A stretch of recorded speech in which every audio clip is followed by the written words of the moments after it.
el defensor de la selección venezolana.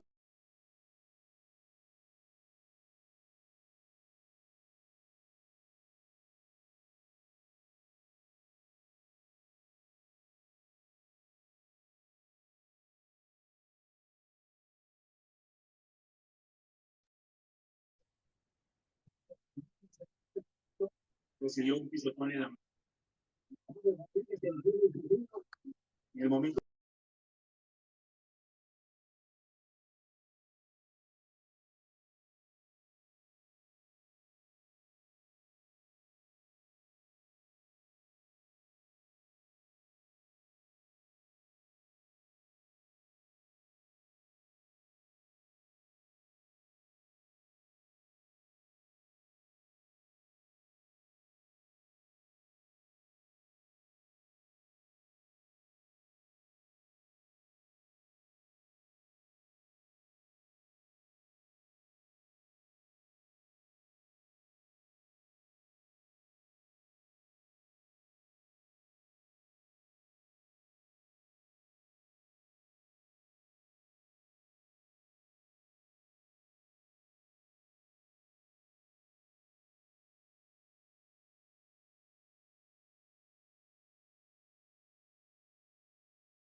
Buenas noches. Hoy vamos a continuar con la última clase de instalaciones. Pues, ayer al final se cortó la clase porque a las 9 cierra automáticamente. Pues cuando le estaba explicando la parte final de la matriz. Entonces, hombre, recorderis, el ejemplo que le estaba haciendo, pues era el que nos sugerían acá, ¿no? El que el evento sea una quemadura por un arco eléctrico y aquí definimos que era por un transformador, ¿no? Entonces les mencionaba que digamos aquí lo que se debe tener en cuenta cuando uno está haciendo, pues, estaba hablando del riesgo de manera real. En un caso específico, pues, es definir si es un riesgo potencial o es un riesgo materializado, no sé si ya se ha presenciado eso alguna vez o si es un riesgo potencial. O sea, existe la posibilidad de que suceda. No, yo les había dicho que en este caso, pues, vamos a poner el riesgo materializado y con una probabilidad de suceso de C. Que pues para los que ya han revisado algo del taller, pues se dan cuenta que las probabilidades que yo les definí son C y B, porque son dos casos de riesgo diferentes. Y si no estoy mal, definimos que el riesgo para personas podría ser una incapacidad temporal por una quemadura, que nos daría un riesgo medio. Para para el riesgo económico, habíamos definido un daño importante o una interrupción breve. Vamos que eso haya generado que pues, digamos, no me interesa que era un transformador, era un motor. Que ese motor no, digamos que detuviera su funcionamiento durante una hora, un par de horas. Pues es una interrupción breve. Eso también nos daría un riesgo medio. Para el riesgo ambiental, pues digamos, teniendo en cuenta ese contexto, pues el riesgo ambiental es prácticamente nulo, ¿no? O sea, sin ningún efecto. Que nos da un riesgo bajo. Y cómo se afecta la imagen de la empresa, la consecuencia a imagen en la imagen de la empresa, pues teniendo en cuenta que solo es una incapacidad temporal, no sucedió un daño importante en la empresa y tampoco hay un impacto ambiental importante, de hecho es sin efectos, la consecuencia más pequeña o más baja,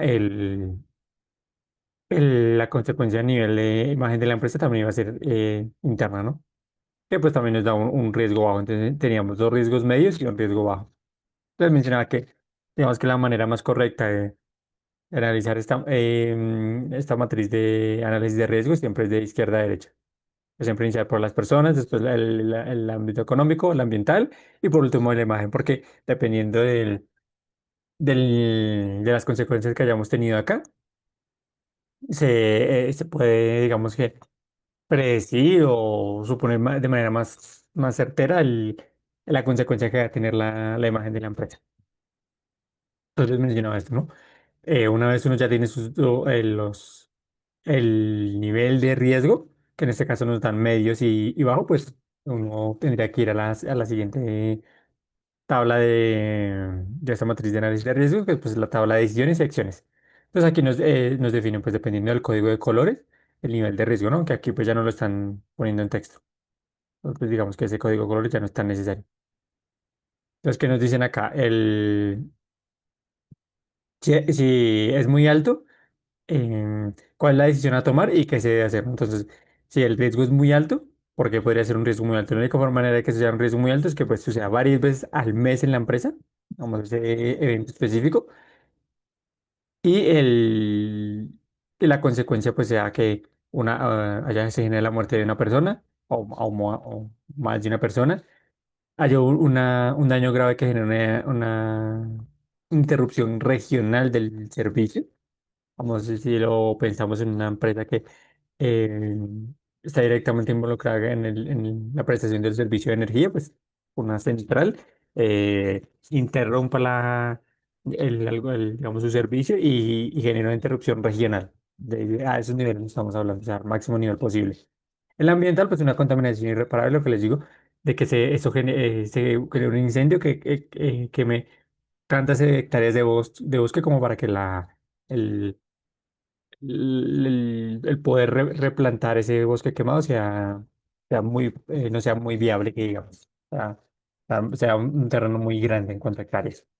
Y la consecuencia a nivel de empresa, pues sería que su imagen se vea manchada a nivel internacional. Que se sepa a nivel internacional el perjuicio que ha tenido esa empresa, ya sea en la sociedad, en sus trabajadores, o la caída que ha tenido a nivel económico, ¿no? O sea, que ya ha desplomado. Pues esas serían las únicas consecuencias que nos darían un riesgo de un, un, un qué, un riesgo de nivel muy alto, teniendo en cuenta pues que la probabilidad de eso ocurre varias veces al mes. Entonces, pues, obviamente teniendo en cuenta eso, pues es por eso que la RT aquí nos define que es inadmisible de trabajar, ¿no? Porque pues, está poniendo en riesgo la vida de personas, el ambiente, se pueden tener pérdidas económicas importantes y el impacto que tengan estas tres anteriores a nivel de los demás es muy grande. Es por eso que es inadmisible para trabajar.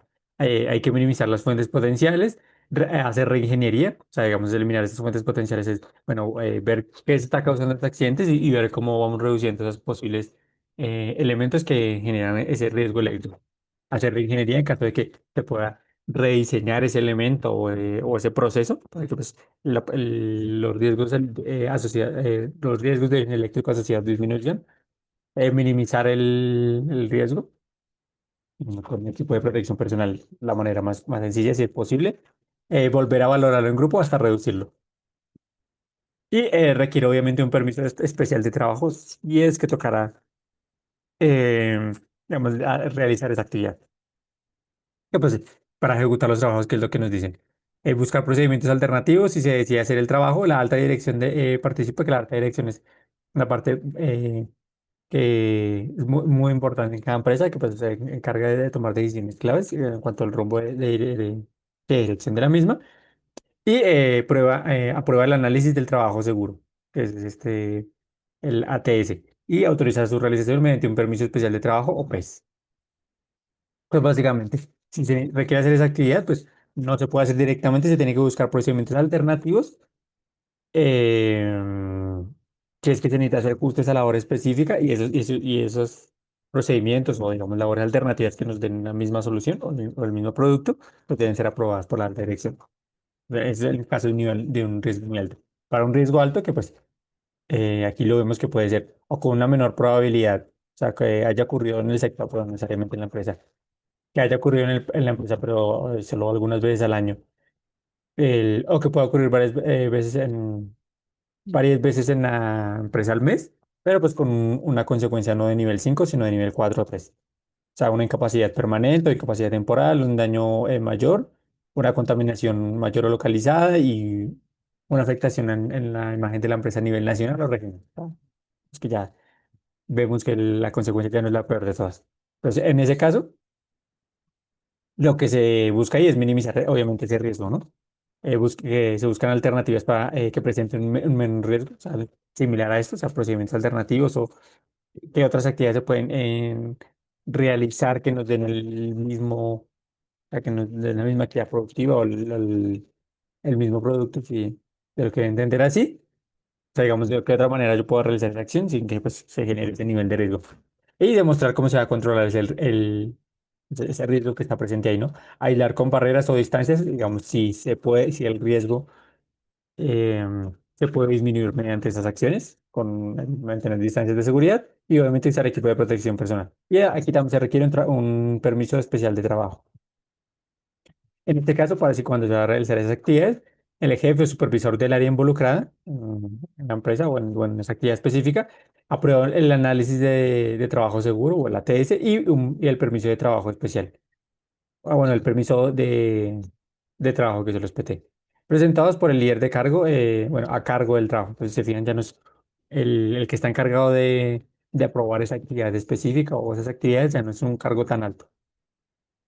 Porque pues el riesgo ya no es el más alto posible. Cuando el riesgo es medio, digamos que la decisión a tomar es aceptarlo, que aceptarlo no es, bueno, ese riesgo está ahí y ya, no, aceptarlo a lo que se refiere es que se aplican los sistemas de control, que es básicamente minimizar, aislar, suministrar equipo de protección personal, procedimientos, protocolos, lista de verificación y usar obviamente ese equipo, ¿no? O sea, básicamente acciones más sencillas que siempre buscan mantener ese riesgo controlado o que la posibilidad de ese riesgo de origen eléctrico sea lo más baja posible. Que pues son las que nos mencionan acá. También requiere un permiso especial de trabajo, pero en este caso lo da el líder de trabajo del grupo. Entonces, digamos, otra vez es una persona que tiene un nivel de cargo más bajo aún. Y cuando el riesgo es bajo, lo que nos dicen es asumirlo, ¿no? Hacer un control administrativo rutinario, o sea, pues, verificar que eso no esté cambiando, seguir los procedimientos establecidos, o sea, establecer un plan de trabajo de pues, qué actividades debería hacer o qué pasos debería seguir para hacer que ese riesgo sea lo más bajo posible, ¿no? Y obviamente usar equipo de protección personal. Si existe ese riesgo, debería usar equipo de protección personal. Aunque el riesgo sea muy bajo, que pues si nos vamos aquí a la matriz, el riesgo solo es bajo, con una probabilidad alta, cuando el daño es prácticamente mínimo, y con una consecuencia media, cuando la probabilidad es muy baja, o sea, que nunca ocurrió en el sector. Entonces, Aún así se exige el equipo de protección personal. En este caso, pues no requiere un permiso especial de trabajo. Lo único que el líder de trabajo debe verificar es si qué puede salir mal o qué puede fallar, o sea, en esa actividad específica, ¿no? ¿Qué puede causar que algo salga mal o algo falle? Digamos, que actividades de terceros o que actividades que no se tienen previstas o que pueden, por así decirlo, eh, que no tienen una relación directa, pueden influir en que algo salga mal. ¿Y qué se puede hacer para evitar que algo salga mal o que falle? O sea, ¿qué actividades o qué acciones uno puede realizar pues, para disminuir ese riesgo, ¿no? O sea, para evitar que algo salga mal? Y el último, que sería el riesgo muy bajo, que es el caso más ideal, es cuando tenemos una probabilidad muy baja, o sea, que no ocurrió en el sector y la consecuencia más baja posible en todos los ámbitos. Cuando el riesgo es muy bajo, pues la decisión a tomar es básicamente vigilar los posibles cambios, para verificar que no hay nuevas variables que puedan hacer que ese nivel de riesgo aumente. O sea, que se intente o sea, que siempre se intenta mantener lo más bajo posible. En este caso, o sea, si está muy bajo, es vigile que nada cambie para que el nivel de riesgo no aumente.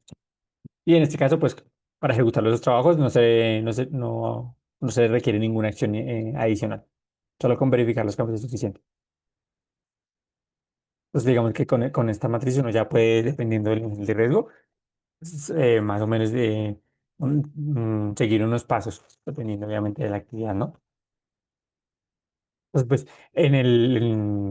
en su quiz, ustedes, digo, en su taller, ustedes deben, con los dos ejemplos que yo les planteo, que yo les planteo un evento, un factor de causa y una fuente, también les planteo, les defino la probabilidad, ustedes tienen que definir la consecuencia y obviamente el nivel de riesgo, ¿no? Que pues obviamente digamos que esas consecuencias ya están, digamos, no es como que ustedes puedan decir, no, es que la consecuencia va a ser el nivel uno porque sí, ¿no? Si lo ven bien, están pensados como para acotar muy bien el nivel de consecuencias en cada uno de los. O sea, como para que no sean, para que el rango sea de al menos tres, no de los cinco. Entonces ustedes pueden, pues, el que elijan, argumento, bueno, en mi opinión, debe ser este, digamos, en el caso si no estoy mal, primero es una descarga eléctrica. em, o pueden definir de una vez la muerte. Es una descarga eléctrica, sin un equipo de protección personal adecuado, puede generar un paro cardíaco y es una muerte. La probabilidad de muerte es una. Entonces ya, digamos que con esa argumentación ya es suficiente para definir que pues obviamente el nivel la consecuencia a nivel personal es de categoría 5 a nivel 5. El siguiente tema con lo que continúa este capítulo de la RTE, que hace parte de los elementos de riesgo, son los criterios para determinar el alto riesgo. Que pues el alto riesgo está a partir de acá para adelante, ¿no? Entonces lo que nos definen es que, o lo que nos dice la RTE es que para determinar la existencia de alto riesgo, la situación debe ser evaluada por una persona competente en electrotecnia y basarse como mínimo en los siguientes criterios. O sea, digamos que debe tener un conocimiento técnico mínimo, digamos, orientado a esta área, y además tener unos criterios básicos. Esos criterios son, pues aquí los que vamos a ver a continuación. Este sería el primero, que existan condiciones peligrosas, que además sean plenamente identificables, especialmente carencia de medidas preventivas específicas contra esos factores de riesgo eléctrico, porque ya vimos los factores de riesgo eléctrico más comunes, ¿no? Eh, y también veíamos maneras de reducirlo, de prevenirlo, ¿no? O de mitigarlo. Entonces, pues, si no cuenta con esas medidas preventivas, digamos, más básicas, digamos, se puede asumir o afirmar que hay efectivamente condiciones peligrosas. Ya sean equipos, productos o conexiones defectuosas, la manera más sencilla. Insuficiente capacidad para la carga de la instalación eléctrica, pues eso ya sería un aspecto más técnico que no es tan fácilmente visible, sino pues un mayor análisis que es básicamente ver o sea, no solo, bueno, técnicamente ver los planos de la instalación, y pues estos planos correspondan a la instalación real, ¿no? Porque bueno, los planos pueden decir una cosa, la instalación puede decir otra cosa, ¿no? O sea que mi plano, diga, no debería tener un calibre de 14, pero le puso uno de 16. Y ahí obviamente el plano debe diferir porque es una cosa es lo que se diseñó, otra cosa es lo que se ejecutó. Entonces, verificar que los planos y la ejecución de esos planos sean la misma. Y después de que se haya corroborado eso, verificar que efectivamente ese diseño si solventa la carga que se está ejecutando. Básicamente que el diseño está bien realizado, bien dimensionado. A eso se refieren con que tenga una capacidad suficiente. Pues si no tiene una capacidad suficiente, eso es insuficiente, obviamente hay un riesgo o una condición peligrosa. Porque pues se está sobresaturando el sistema o sobrecargando el sistema y pues es más probable o posible que suceda una falla. La violación de las distancias de seguridad, que pues eso lo vamos a ver a continuación, que son esas distancias de seguridad. Que pues básicamente son distancias que dependiendo de la situación específica y sobre todo del nivel de energía que tenga cierto elemento, pues nos garantizan que la posibilidad de accidente es muy, muy baja. Entonces, si se viola esa distancia, no significa que va uno a sufrir un accidente, sino que la probabilidad de que suceda el accidente comienza a aumentar, pues lo que hace que sea más peligroso, ¿no? Materiales combustibles o explosivos en lugares donde se pueda presentar un arco eléctrico, obviamente. Digamos, eso ya nos recomendaban. Si existe la posibilidad de que alguno de esos elementos o en alguna zona específica de instalación eléctrica se pueda generar alguna descarga eléctrica, pues debido a que hay una mala instalación, hay una máquina que está defectuosa, hay un daño que no se ha reparado, pues evite poner materiales que puedan ser combustibles explosivos cerca de esos elementos para que eviten un accidente o mayor, ¿no? Más allá de la carga eléctrica. También la presencia de lluvia, pues eso puede considerar una condición peligrosa si es que la instalación no está adecuada para resistir esa lluvia, ¿no? Solo la lluvia, aunque no sea una tormenta eléctrica, puede aumentar el nivel de riesgo teniendo en cuenta de que si la instalación cuenta con problemas, esa agua puede generar daños en máquinas o en circuitos eléctricos que conlleva a un incremento en la posibilidad de un accidente de origen eléctrico. Las tormentas eléctricas, obviamente, eso ya lo vimos. De por sí una descarga eléctrica, un rayo ya es un factor de riesgo. Y la contaminación. Pues digamos que ese es el primero de los criterios. Digamos que evaluar estas condiciones peligrosas, para comentar algunos de esos ejemplos. Que el peligro tenga un carácter inminente, digamos, sería el siguiente de esos criterios. Y con carácter inminente lo que nos quieren decir es que existen indicios racionales de que bueno, de que la exposición al factor de riesgo conlleva a que se produzca un accidente. O sea, básicamente es que el estar en una situación en la cual existe la posibilidad de una descarga eléctrica puede generar un accidente o pues alguno de los otros riesgos de origen eléctrico que vimos, ¿no? Los factores de riesgo. Esto significa que la muerte o una lesión física, un incendio, una explosión pueden ocurrir antes de que se haga un estudio a fondo del problema para tomar las medidas preventivas. Digamos, uno ya eh, puede identificar que hay un problema porque hay una parte de la instalación que no cuenta con una puesta a tierra. Entonces, en caso de que sea un problema con las máquinas, el accidente digamos que se debe venir. Y además uno prevé, bueno, o tiene información pues, cuando está determinando esos niveles de riesgo.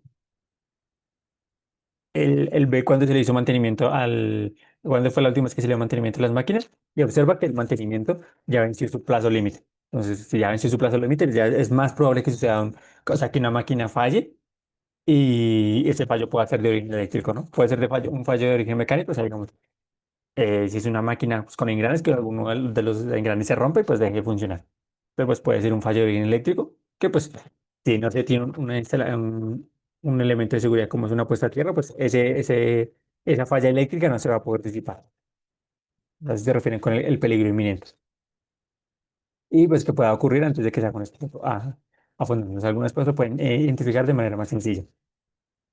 El siguiente criterio sería que la gravedad sea máxima, es decir, que haya una gran probabilidad de muerte. O sea, cuando vamos a consecuencias, veamos que si ocurre ese evento, la consecuencia es, digamos que el efecto que tendría ese evento, o la consecuencia que tendría ese efecto, básicamente, o sea, que sucede digamos aquí no es quemadura, sino una descarga eléctrica,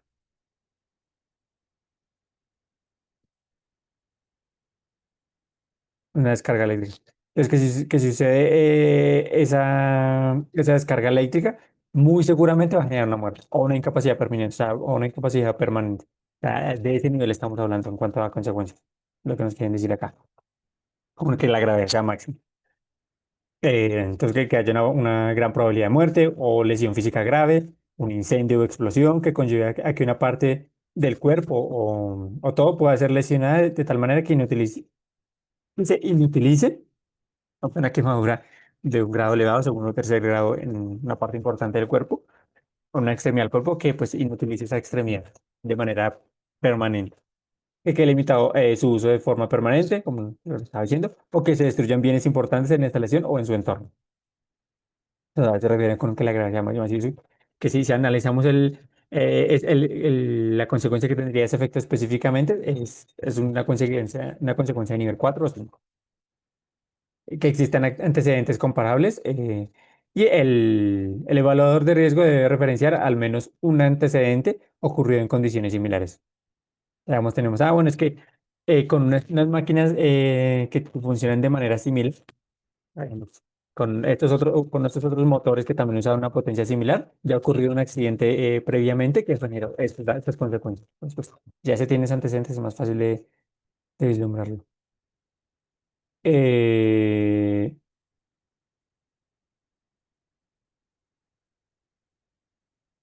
ok. Es solo a la matriz no es claro la actividad. Sí, sí, sí. Ahí eso lo podemos ver ahorita cuando terminemos el tema, la duda del taller.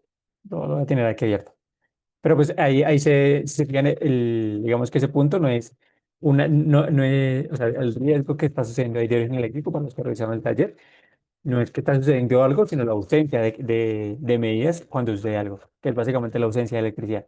Pues por eso les especificaba, bueno, ausencia de electricidad, ¿en dónde? Pues en un hospital que normalmente requiere un suministro constante de electricidad, y esa ausencia de electricidad que afecta, a ejemplo, si no estoy mal, se los puse a equipos de apoyo inmediato o algo así, básicamente como una UCI, ¿no? O un respirador o un respirador automático. O sea, si ese equipo se queda sin energía, no va a proporcionar la respiración artificial a la persona y pues la persona no puede respirar de manera autónoma ni con una ayuda externa que es la máquina, pues va a terminar muriendo, ¿no? Digamos que ahí se podría decirlo así fácilmente lo que sucedería en algunas consecuencias. A veces eso lo podemos ver, lo que les digo, cuando hayamos visto el tema, para el final, yo creo que con 10 minutos podemos ver esas dudas.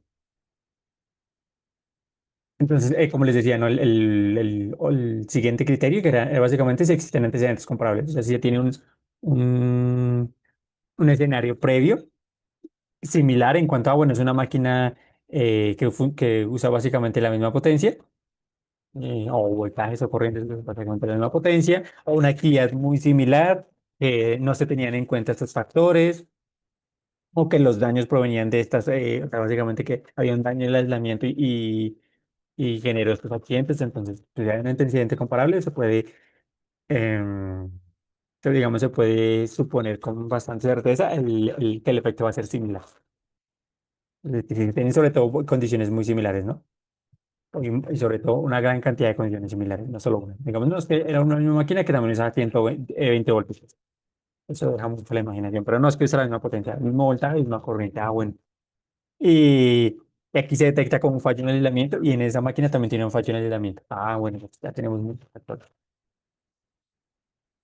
Entonces, digamos que esos son los cuatro criterios para determinar el alto riesgo, ¿no? Las condiciones peligrosas, que pues aquí nos dan algunos ejemplos, que el peligro sea inminente, que la gravedad sea máxima y digamos, se tenga algún ejemplo anterior que nos dé pistas de que obviamente el riesgo que puede conllevar ese accidente es alto, al fin y al cabo. Que tengamos un ejemplo para ellos. Pues con esas cuatro uno puede identificar, no, acá hay un riesgo alto y recordemos, si es alto o muy alto, sí o sí se tiene que intervenir de manera prioritaria. Cuando es medio, pues se puede llegar a trabajar y sobre todo se pueden aplicar medidas para minimizarlo. Pero normalmente cuando es alto, muy alto, no se puede seguir realizando esa actividad.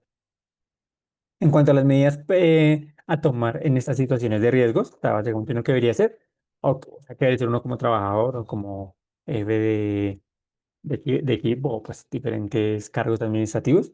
Entonces, lo que nos indican es, cuando se evidencia algún alto riesgo o un peligro inminente, básicamente algunos de los peores escenarios, sobre todo para las personas, se debe interrumpir el funcionamiento de la instalación eléctrica o mínimo de esa actividad, ¿no? Bueno, digamos, puede que haya detectado un riesgo muy alto en una actividad aislada, pues en una empresa, ¿no? Pues mínimo esa actividad se tiene que interrumpir, ¿no? Básicamente esa actividad no se puede seguir haciendo y que tiene que ver que pues la interrupción de esa actividad no puede generar un alto riesgo en otras actividades, ¿no? Esto obviamente con excepción en aeropuertos, ya que el, digamos que el detener una actividad que se realiza de manera normalmente en estas instalaciones va a conllevar a la muerte de más personas normalmente. Pues normalmente en esas actividades lo que se plantea hacer es reducir el riesgo al mínimo, o sea, buscar qué actividades uno puede hacer para no solo equipo de protección personal, sino pues qué cosas se pueden hacer para reducir el riesgo al mínimo y que la actividad se tenga que seguir realizando. O que se puedan hacer actividades homónimas que suplan pues, esa actividad principal. Entonces, áreas críticas de centros de atención médica, lo que se ha hecho hospitales, o cuando la interrupción conlleva un riesgo mayor, ¿no? Que si no está haciendo eso, el accidente va a ser peor. Entonces, digamos, si no se detiene ese fuego, se puede generar un accidente mucho mayor, más daños colaterales, incluso la pérdida de vida de más personas. Entonces, ahí digamos que las excepciones. En caso en el cual se deben tomar otras medidas de seguridad tenientes a minimizar el riesgo, lo que mencionaba. Vamos, en esos casos en el cual no se puede detener esa actividad, lo que se busca es minimizar el riesgo de esa actividad a lo máximo posible. O sea, tal vez pasar de un muy alto a un medio, o buscar actividades que suplan esa actividad principal, aunque conlleve más tiempo, equipo, dinero, lo que conlleve, ¿no? En estas situaciones, la persona competente que tenga el conocimiento del hecho debe informar, o sea, que, pues, conozca que efectivamente existe un alto riesgo ahí, debe informar y solicitar a la autoridad competente que se adopten las medidas provisionales que mitiguen ese riesgo, dándole el apoyo técnico que esté a su alcance. La autoridad que haya recibido el reporte debe comunicarse en el menor tiempo posible con el responsable de operación de la instalación eléctrica y para que se realicen los ajustes requeridos y que lleve la instalación a condiciones reglamentarias. De no realizarse estos ajustes, se debe informar inmediatamente al organismo de control y vigilancia quien tomará las medidas pertinentes. Eso es lo que se debe tener en cuenta ahí, ¿no? Entonces, en, en- en- en cuanto a la notificación de accidentes, pues básicamente una vez que se dé un accidente, pues cómo informarlo. En estos casos, cuando pues, sean accidentes obviamente de origen eléctrico, con o sin interrupción del servicio de energía eléctrica, que tenga como consecuencia la muerte, lesiones graves de personas, animales, o una afectación grave de inmuebles por incendio o explosión, digamos que de las peores consecuencias que se pueden tener. La persona que tenga el conocimiento del hecho debe comunicarlo en el menor tiempo posible a la autoridad competente o a la empresa prestadora de servicio, pues, para que se efectúen las acciones pertinentes. Además, las empresas responsables de la prestación del servicio público de energía eléctrica deben reportar cada 3 meses. Digamos que esto obviamente aplica únicamente a este sector que les mencionaba que están involucrados en la generación, transformación, distribución y transporte de energía eléctrica. Entonces, para estas empresas, ellos deben hacer un reporte cada 3 meses o trimestral al Servicio Único de Información, es el SUI, de los accidentes de origen eléctrico ocurridos pues, en sus redes y aquellos con pérdidas de vidas en las instalaciones de los usuarios. Para ello deben recopilar los accidentes reportados directamente a la empresa y las estadísticas del Instituto de Medicina Legal. El sistema de información de riesgos laborales, administrado por el Ministerio de Trabajo, la autoridad que haga en sus veces en dicha jurisdicción, siguiendo las condiciones establecidas por la Superintendencia de Servicios Públicos Domiciliarios o SSPD, y digamos que hará las funciones de administrador en dicho sistema. Debe contener como el mínimo el nombre del accidentado. Digamos que esa es la información mínima, ¿no? ¿Quién fue la persona que se accidentó? ¿Qué tipo de lesión tuvo? Si si murió, pues, cuál fue la causa de la muerte, dónde sucedió eso y digamos que la fecha. Y qué medidas se tomaron pues para evitar que eso vuelva a suceder, ¿no? No solo se informar del accidente, sino de una vez informar de las actividades o las acciones que se van a tomar pues, para evitar que ese accidente vuelva a ocurrir, ¿no? Un accidente similar vuelva a ocurrir. Y esta información será de uso exclusivo para las entidades de control, que son los ministerios, tanto de Trabajo como el de Salud y Protección Social, y el de Minas y Energía. Entonces, el incumplimiento de este requisito o el encubrimiento o alteración de la información de estos accidentes de origen eléctrico será considerado incumplimiento de las disposiciones previstas en la RETIR. Básicamente está incumpliendo con la RETIR. Y no está pues, notificando de estos accidentes. Como les mencionaste, sobre todo es para esa parte del o esas empresas dedicadas exclusivamente a la generación de energía o distribución o transformación. O sea, básicamente que suplen el suministro de energía, no para las empresas sí, porque eso aplicaría para empresas. Empresas que consumen la energía eléctrica y generan otro bien o servicio. Entonces, bueno, vamos que eso sería todo por la parte del capítulo 1 en cuanto a los riesgos de origen eléctrico, el análisis de riesgo, la notificación y pues las actividades que serían de tener en cuenta.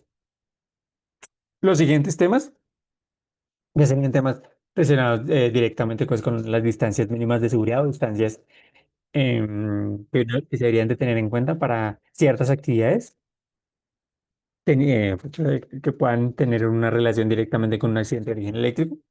Entonces aquí lo primero es el espacio para el montaje de equipos, esas distancias mínimas de seguridad que les mencionaba, para la operación y el mantenimiento de infraestructura eléctrica. Hay unas distancias que se deben mantener, ¿no?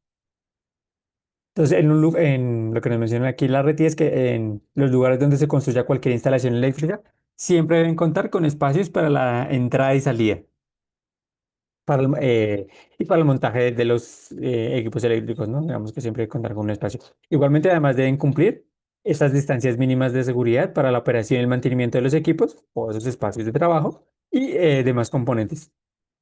Y esto, pues, lo que busca es garantizar la seguridad tanto de las personas, de la misma instalación y de los bienes aledaños, ¿no? Básicamente de terceros. Sobre este aspecto se debe tener en cuenta lo siguiente. Entonces, digamos que aquí esta parte es más larga. Aquí nos mencionan algunos numerales. Lo primero es que se haga un cumplimiento de la ley 388 del 97. O sea, básicamente que en los planes de ordenamiento territorial se debe disponer de espacios de construcción, de operación y mantenimiento de esas redes de distribución. Digamos que lo mismo está orientado a la parte de las empresas que prestan el servicio de energía, ¿no? Todo de generación de energía. Es una de sus variantes. De las líneas de transmisión, de las subestaciones, y pues esto lo que busca es garantizar que haya unos anchos de servidumbre, que ahorita vamos a ver los anchos de servidumbre, y esas distancias mínimas de seguridad presentes en el título 10. El título sería el capítulo 10, que eso lo veremos ahorita.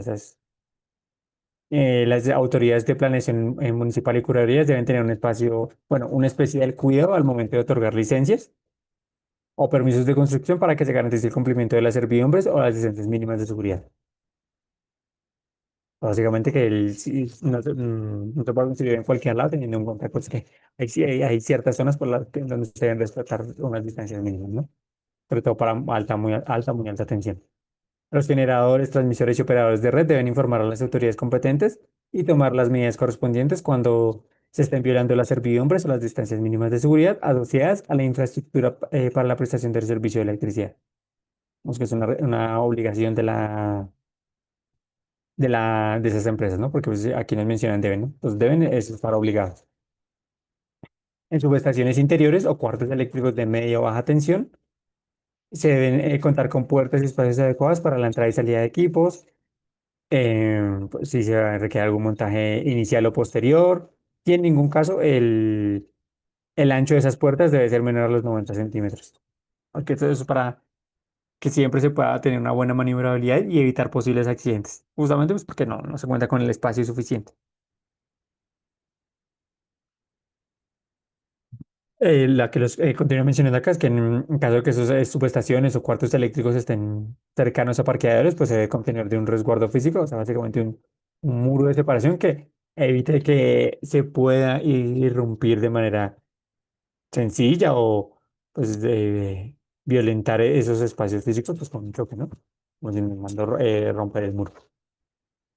Eso que les mencioné acá, ¿no? Que ningún vehículo impida el acceso o la apertura total de las puertas de asociación o el cuarto eléctrico.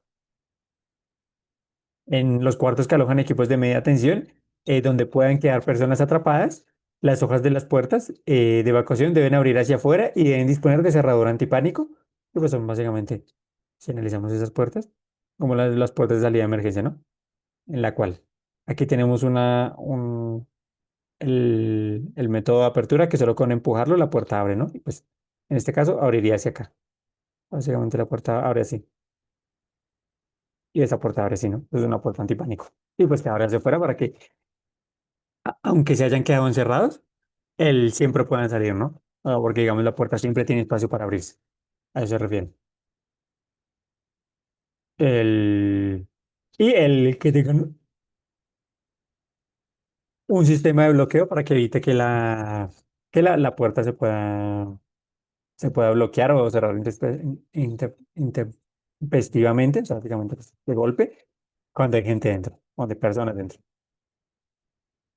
Si se tiene algún elemento energizado, expuestos con tensión de falla tierra menor o igual a los 150 voltios. Básicamente aquí ya entraría la red residencial. El espacio de trabajo mínimo no debe ser inferior a 2 metros de altura, medidos desde el piso o la plataforma o la altura del equipo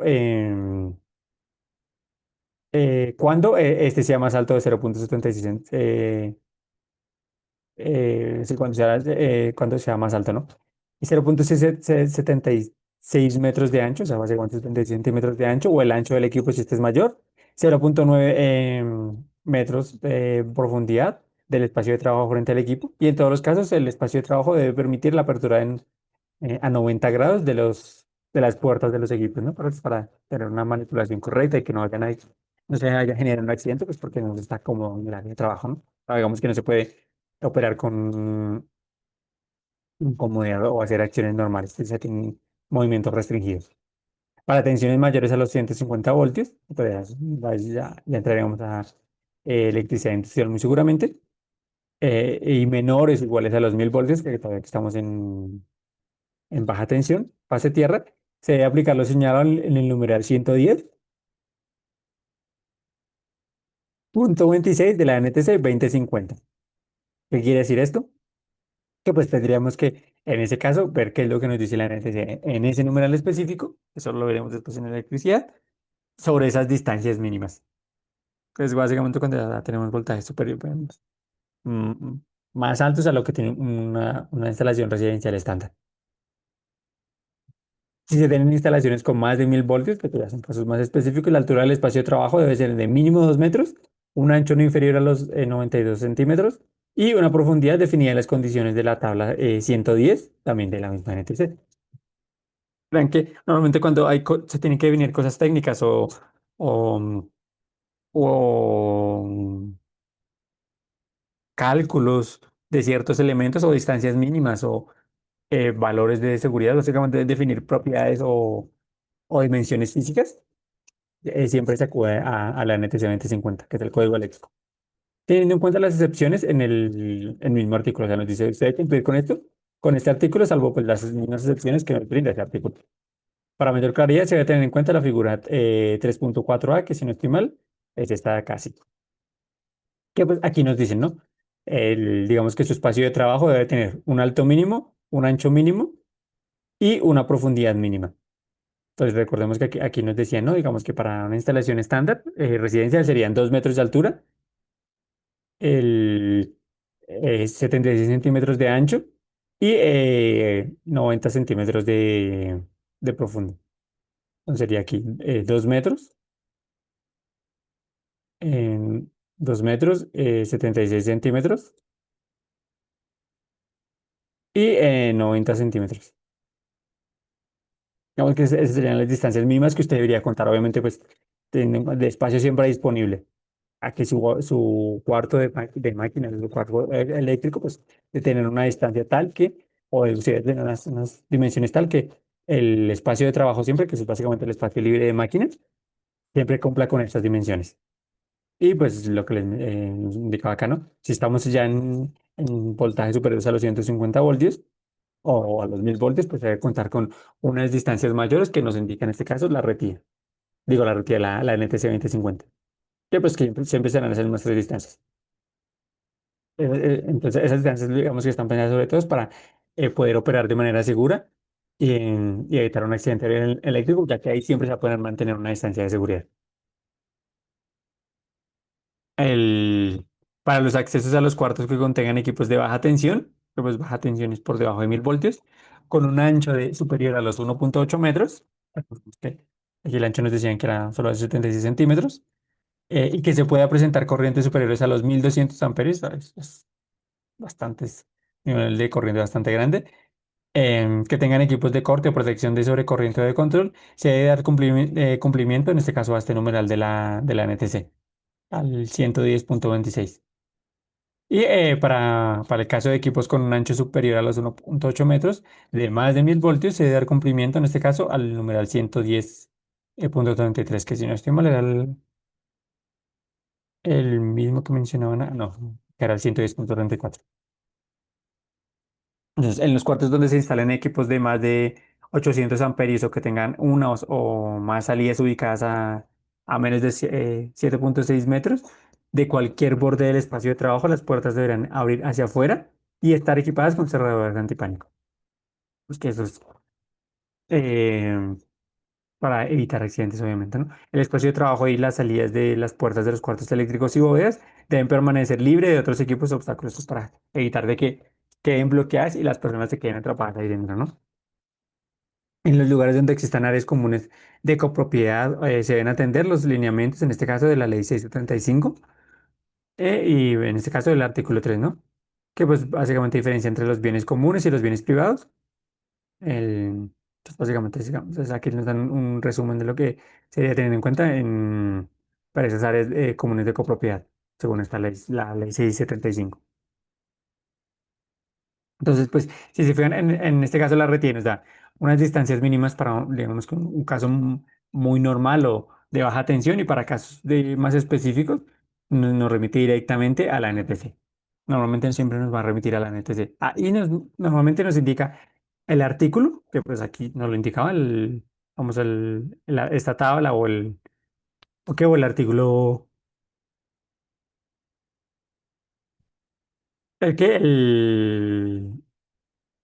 el apartado, el artículo 110.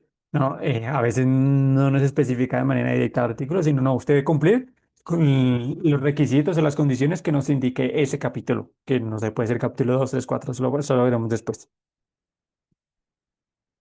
En cuanto a la operación y el mantenimiento de esas instalaciones eléctricas, pues la RT también nos menciona ciertas consideraciones que debemos tener en cuenta. Es básicamente que en cualquier instalación eléctrica, digamos que esto ya aplica a todas en general, incluyendo las construidas con anterioridad a la entrada en vigencia de la RT, o sea, básicamente antes del 1 de mayo del 2005, el propietario o tenedor de la instalación eléctrica debe verificar que pues no haya ningún un riesgo alto, bueno, un alto riesgo o peligro inminente, ¿no? Para la salud o la vida de las personas, animales o el medio ambiente. Los constructores de instalaciones eléctricas deben suministrar al usuario final un manual de operación y mantenimiento de esa instalación donde se detallen como mínimo estos aspectos, ¿no? Consideraciones particulares para las actividades de mantenimiento en las instalaciones. Vamos a ver alguna condición especial que usted debería tener en cuenta para su mantenimiento. En la periodicidad de la ejecución de esas actividades de mantenimiento, o sea, básicamente cada cuánto debería ser una actividad de mantenimiento. O sea, si, digamos, todas se hacen, no sé, cada 6 meses, o hay ciertas actividades que tienen un periodo más corto, ¿no? O más largo. Algunas consideraciones técnicas para el reemplazo de esos equipos, productos que puedan presentar fallas o que hayan incumplido bueno, que hayan cumplido con su ciclo de vida útil. O sea, básicamente, bueno, si este elemento falla, pues usted debe tener en cuenta que, digamos, si su elemento de seguridad, su termomagnético falla, o ya pasó las horas útiles de servicio, pues cuando lo vaya a reemplazar, usted debe tener en cuenta, pues obviamente el nivel de potencia, digo, el nivel de corriente, y que cuente con esta certificación específicamente, ¿no? O que sea de esta marca. Esta marca pues ya le garantiza esos elementos. Entonces, a eso se refieren con esas consideraciones técnicas para el reemplazo de elementos, de equipos o productos. A especificar las condiciones de diseño o construcción de la instalación que considere relevantes en términos de seguridad, que puede ser básicamente el tipo de conductor utilizado o el material del conductor, ¿no? O sea, bueno, digamos, en estos circuitos ramales se usó cobre de estos calibres, ¿no? O este tipo de conductor específico. O el conductor de puesta a tierra es este específicamente, para tenerlo en cuenta. O el electrodo de puesta a tierra es este específicamente. Eso lo veremos después en electricidad, que me parece, existen diferentes tipos de electrodos de puesta a tierra. Establecer las prohibiciones que le permitan al usuario evitar condiciones de riesgo, o sea, básicamente usted no puede hacer ciertas actividades. Bueno, indicar los protocolos de maniobra y operación que deben tener en cuenta el usuario. Indicar las condiciones técnicas especiales que puedan llegar a tener la instalación eléctrica. Básicamente ciertas condiciones de máximas o mínimas, o básicamente su carga instalada es esta máxima, la carga máxima por circuito ramal es esta específicamente, porque cada circuito ramal puede tener una carga diferente. Normalmente la puede llegar a tener, sí. em, Indicar las precauciones y factores, bueno, o factores de seguridad que se deben de tener en cuenta o que el personal debe tener en cuenta para realizar sus labores de operación y mantenimiento. Pues, básicamente, pues, si va a revisar estos elementos, pues tenga cuidado con con estos elementos o estas actividades. Si va a hacer la revisión de este elemento, pues tenga que cerciora de hacer estas actividades primero, ¿no? Informar al usuario de las acciones a seguir en caso de falla de la instalación, como por ejemplo puntos de contacto con el operador de red para la notificación de falla, dispositivos de parada de emergencia o desconexión de la instalación, ¿no? Que básicamente, si algo sucede mal, usted déjase aquí y baje estos tacos, estos termomagnéticos y así desconecta sus elementos de la energía. O aquí está el contador y desde aquí puede desconectar toda la instalación. O una vez haya desconectado la instalación, asegúrese de que la puesta a tierra pues siga funcionando y pues la manera de revisarla es así. Pero pues normalmente esas revisiones se hacen sin energía, ¿no? Para evitar un accidente. En cuanto a las distancias de seguridad, ese ya sería de los últimos temas. Sí, las distancias de seguridad es el último tema. Entonces aquí lo que nos indica la RETIA es que frente al riesgo de origen eléctrico o el riesgo eléctrico, la manera más efectiva de prevención riesgo, si uno guarda la suficiente distancia, lo puede llegar digamos que a prevenir siempre, ¿no? Normalmente. Entonces, a eso, digamos que esa distancia es la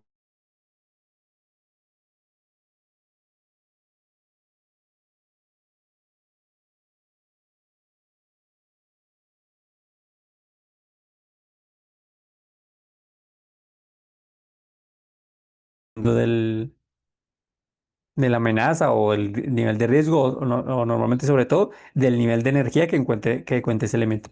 Y pues esto se da sobre todo, como nos indican acá, es debido a que el aire es un excelente aislante, no solo térmico, sino eléctrico. Haciendo de que pues solo guardando una mínima distancia, o sea, puede ser unos centímetros o unos cuantos metros, ya uno se encuentre, digamos que seguro de una posible descarga eléctrica. Entonces, en este capítulo, en este apartado, se fijan esas distancias mínimas que se deben guardar entre líneas o redes eléctricas y los elementos físicos existentes a lo largo de su trazado, que pueden ser carreteras, edificaciones, el piso del terreno, destinado para sembrados, pastos, bosques y pues otros elementos en sí. Con el objetivo de evitar contactos accidentales, las distancias verticales y horizontales que aquí se presentan en las siguientes tablas se adoptaron en este caso, de esta norma ANSI, que es la C2, y todas las tensiones dadas en estas tablas son entre fases para circuitos con neutro puesto, con un neutro puesto a tierra sólidamente y los circuitos en los que se tengan un tiempo de despeje de falla acorde con el presente reglamento. Entonces, las construcciones y en general quienes presenten proyectos a las curadurías, oficinas de planeación de orden territorial y pues otras entidades, deben manifestar por escrito que los proyectos que solicitan dicho trámite cumplen con bueno, que a cabalidad con esas distancias mínimas de seguridad que nos establece la RETIA. Es siempre responsabilidad del diseñador de esa instalación eléctrica verificar que en la etapa de preconstructiva este requisito se cumpla, o sea, que efectivamente esas distancias que él planificó en su diseño, pues se puedan efectivamente cumplir y no se puede dar conformidad con el RETIE a instalaciones que violen esas distancias. O sea, si una instalación eléctrica no cumple con esas distancias mínimas, no es una instalación válida ante la RETIE. El propietario de una instalación que al modificar una construcción viole esas distancias mínimas de seguridad será objeto de investigación administrativa correspondiente por parte de las entidades de control y vigilancia por poner en alto riesgo de electrocución no solo las personas que hacen uso de esa instalación, sino terceras personas debido al riesgo de incendio o explosión de edificaciones contiguas. Vamos a tenerlo en cuenta, digamos, normalmente por eso las modificaciones de las instalaciones pues requieren varios permisos. em, pues para poder realizarse, ¿no? Y a menos que se indique lo contrario, todas esas distancias de seguridad deben ser medidas desde las de superficie a superficie. Y para la medición de distancias de seguridad, los accesorios metálicos normalmente energizados serán considerados como parte de conductores de línea y bases de metálicas. Bueno, y las bases metálicas de los terminales de cable y de otros dispositivos similares deben ser tomados como parte de la estructura de soporte. La exactitud de los elementos medida no podrá tener un error del 0,5%, de más o menos el 0,5%. Que pues, como recordarán, un porcentaje pues siempre depende de la medida, ¿no? O sea, el error de medición, que sobre todo es el error de medición menor, porque pues usted puede, esa es una distancia mínima de seguridad. Entonces usted siempre la puede sobrepasar. Obviamente no siempre es eficiente porque está perdiendo distancia de terreno en algunos casos o está haciendo que su distancia aprovechable sea menor, pero pues esa distancia medida no puede ser menor respecto a la distancia establecida en 0,5%, ¿no? Y aquí nos dan algunas notas aclarativas para las figuras y tablas que pues vamos a ver ahorita a continuación. Que pues nos dan esas distancias de seguridad pues de manera gráfica, ¿no? Entonces las distancias establecidas en las tablas de estos artículos del 3.10 al 3.10.1 al 3.10.4 aplican a conductores desnudos tanto en corriente alterna como en corriente continua, o sea que son distancias para conductores sin aislantes. En el caso de tensiones superiores a los 57,5 kilovoltios entre fases, las distancias de aislamiento eléctrico especificadas en estas tablas se deben incrementar un 3% por cada 300 metros que sobrepasen los 1.000 metros sobre el nivel del mar. Digamos que se debe tener en cuenta. O sea, digamos, esas distancias se establecen a nivel del mar y dependiendo del lugar geográfico en el que uno se encuentre, pues puede estar, o sea, puede en una altura superior al nivel del mar, o sea, a la altura al nivel del mar, pues uno debe hacer esa corrección. Esta corrección del 3% por cada 300 metros se basa en la premisa de que, digamos que si uno hace el análisis de cómo funciona la atmósfera, pues digamos que si esta es la Tierra y uno está parado acá, al nivel del mar y esta es toda la atmósfera, pues la atmósfera es una columna, bueno, se puede ver como una columna de aire. Entonces, pues cuando uno está al nivel del mar, tiene toda esta columna de aire. Conforme uno va subiendo, digamos que pues ya no se encuentra al nivel del mar, sino que se encuentra en una ciudad que está un poco más alta, la columna de aire que tiene encima es menor. Eso hace que la presión atmosférica sea menor y a su vez hace que la densidad de atmosférica sea menor. O sea, conforme uno sube más y más, esa densidad atmosférica disminuye. Ya que, pues, la columna de aire que hay es cada vez menor, ¿no? ¿Qué significa eso? Como la atmósfera es cada vez menos densa conforme uno va subiendo, la resistencia eléctrica que ofrece el aire al paso de la corriente también disminuye.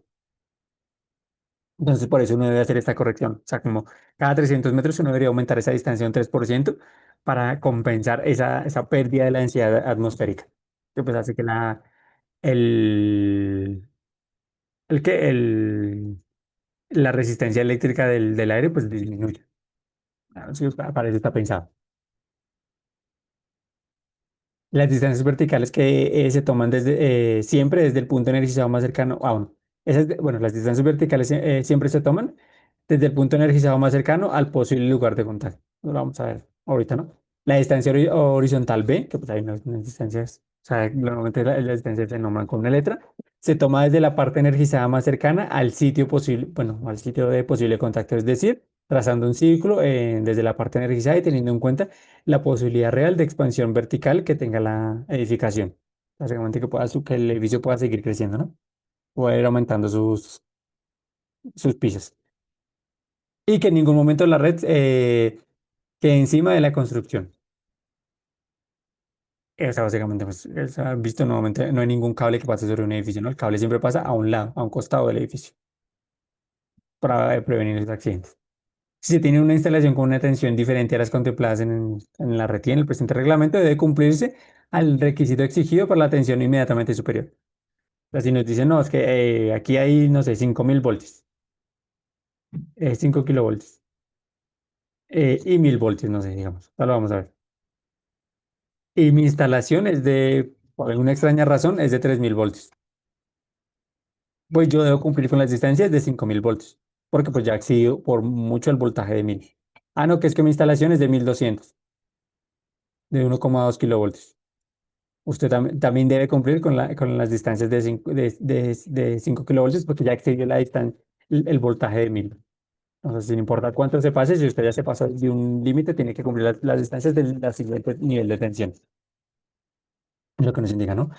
Un techo, un balcón o si un techo o un balcón o área es considerado accesible para los peatones, si este puede ser alcanzado de manera casual a través de una puerta, rampa, ventana, escalera o una escalera de mano permanentemente utilizada por una persona em, a pie o alguien que no despliega ningún esfuerzo físico complejo. O sea, básicamente, si cualquier persona puede llegar por alguno de estos medios a un techo o un balcón, se considera ese techo o balcón como área accesible para los peatones.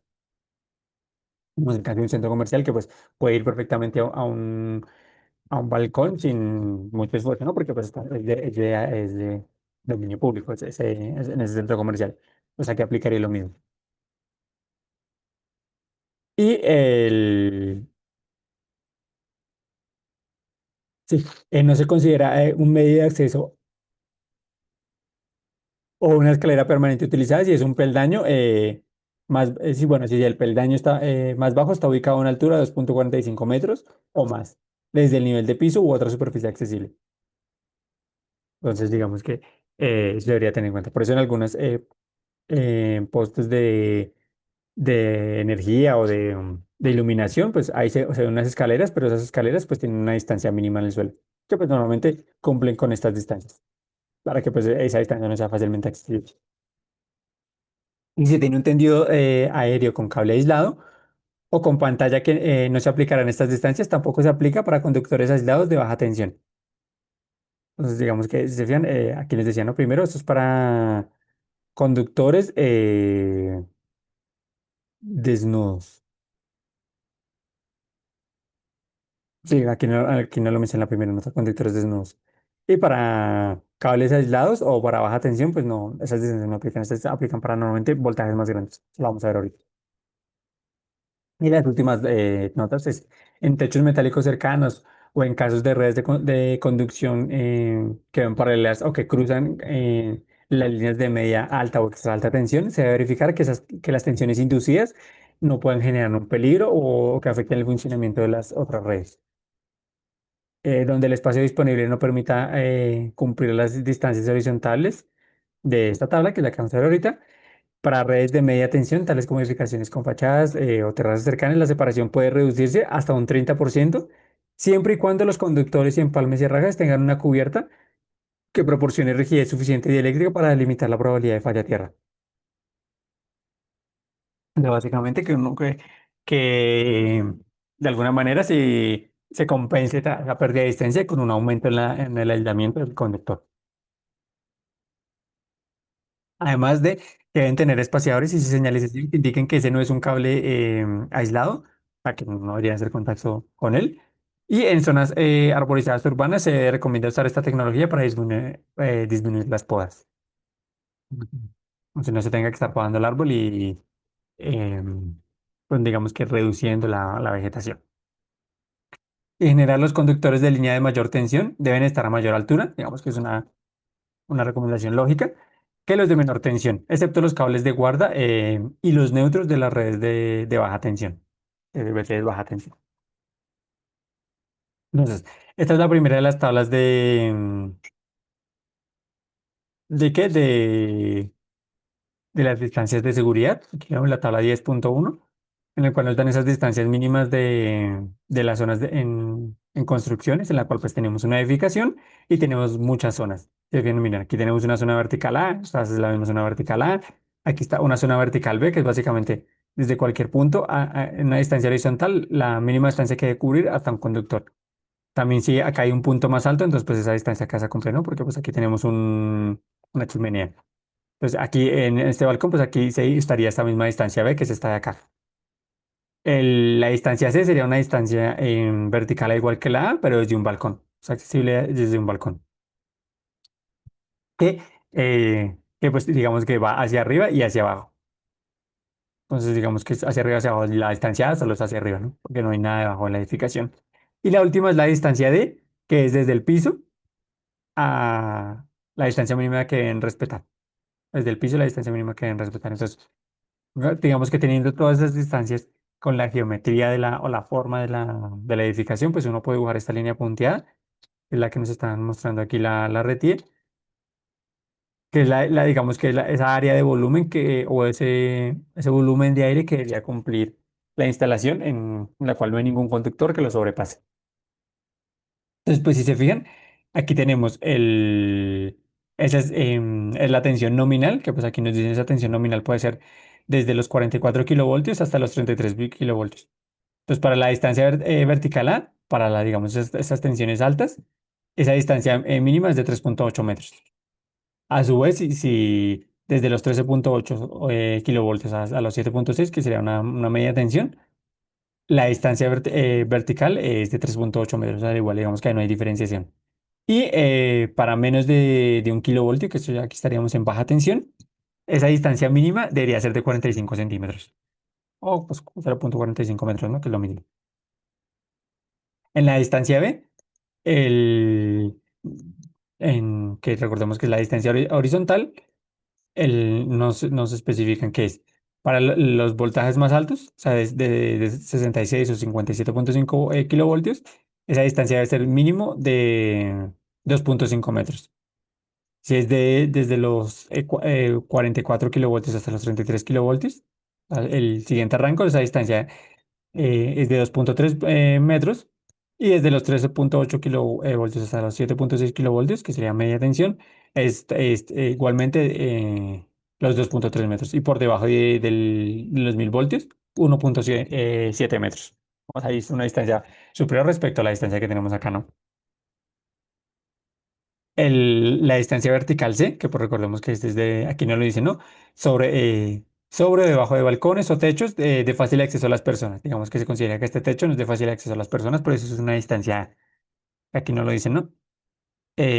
Zonas de muy difícil acceso a personas y siempre que el propietario tenedor de la instalación eléctrica tenga absoluto control tanto de la instalación como de la edificación. Pero digamos, así diferencia una distancia A de una C, porque en la C es donde una persona puede acceder fácilmente y la A es donde no puede acceder fácilmente. Entonces, para esa distancia vertical A, tendríamos también los mismos tres rangos. Igualmente que en la distancia A tendríamos solo dos rangos de distancia. Para menos de 1000 voltios, 3.5 metros. Es bastante más en comparación de los 45 centímetros que teníamos acá. Y desde 7.6 kilovoltios hasta los 44 kilovoltios, tenemos 4.1 metros. Que pues aquí ya es más, pero no es mucho más. O sea, digamos que el incremento es mucho menos. El incremento importante se hace en los primeros 1000 kilovoltios, debido a que pues ahí pueden transitar personas y es posible que generen un contacto indebido.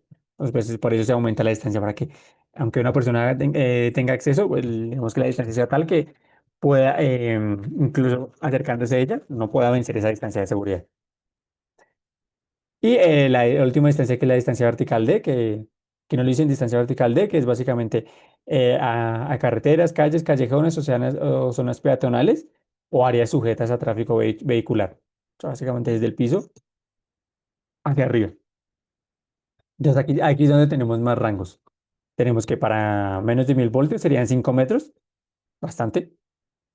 Teniendo en cuenta pues el tránsito vehicular, ¿no? Pues que pues cuenten con que no va a ser la altura de una persona, que es normalmente es menos de 2 metros, sino pues que va a ser un vehículo que puede tener una altura mucho mayor.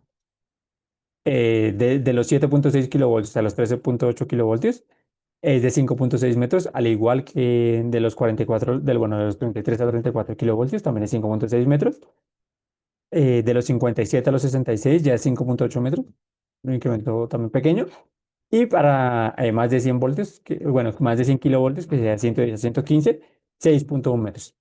Pues recordemos que aquí es donde nos indicaban, ¿no? Que pues estos se tiene en cuenta para esas distancias son al nivel del mar, ¿no? Las distancias, bueno, son metros sobre el nivel del mar, o MNM. Entonces, si, dependiendo de la altura del nivel del mar, uno tiene que hacer un incremento de 3%, aquí no lo decían, por cada 300 metros que sobrepasen los 1000 metros sobre el nivel del mar. O sea, que desde 0 a los 1000 metros sobre el nivel del mar, esas distancias se mantienen. A los, no sé, 1900 metros, o bueno, 2000 metros, como ya se sobrepasaron 3 veces esa distancia, em, se debe hacer una corrección del 9%, que es, es prácticamente el 10%. ¿Eso qué quiere decir?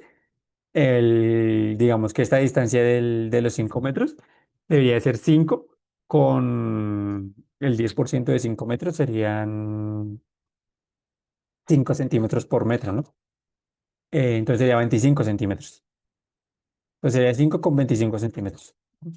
A eso se va a multiplicar por el porcentaje respecto a la altura sobre el nivel del mar a partir de los 1000 metros.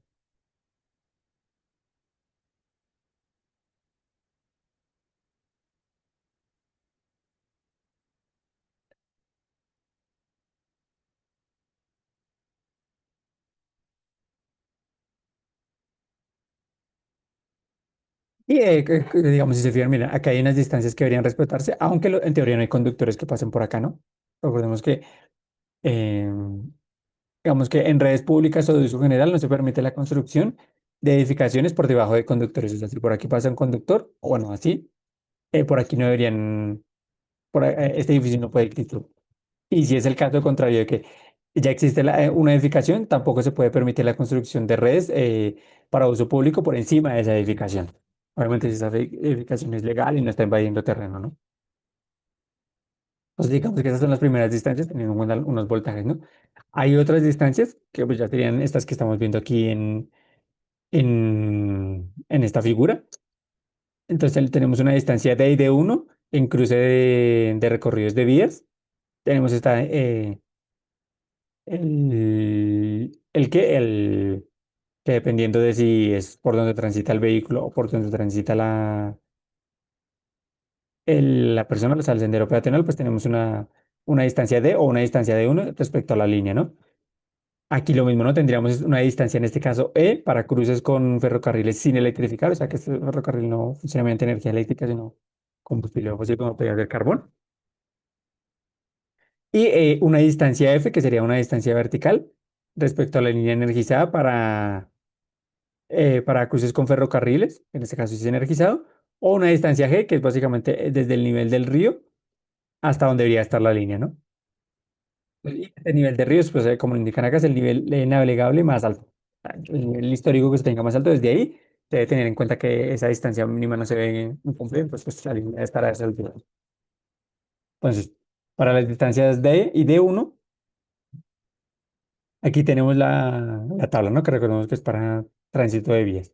Pues la distancia mínima al suelo, recordemos mínimo, o sea, siempre puede ser más grande, pero pues, eso significaría que, digamos, el poste de energía tendría que ser más alto, más costoso. Em,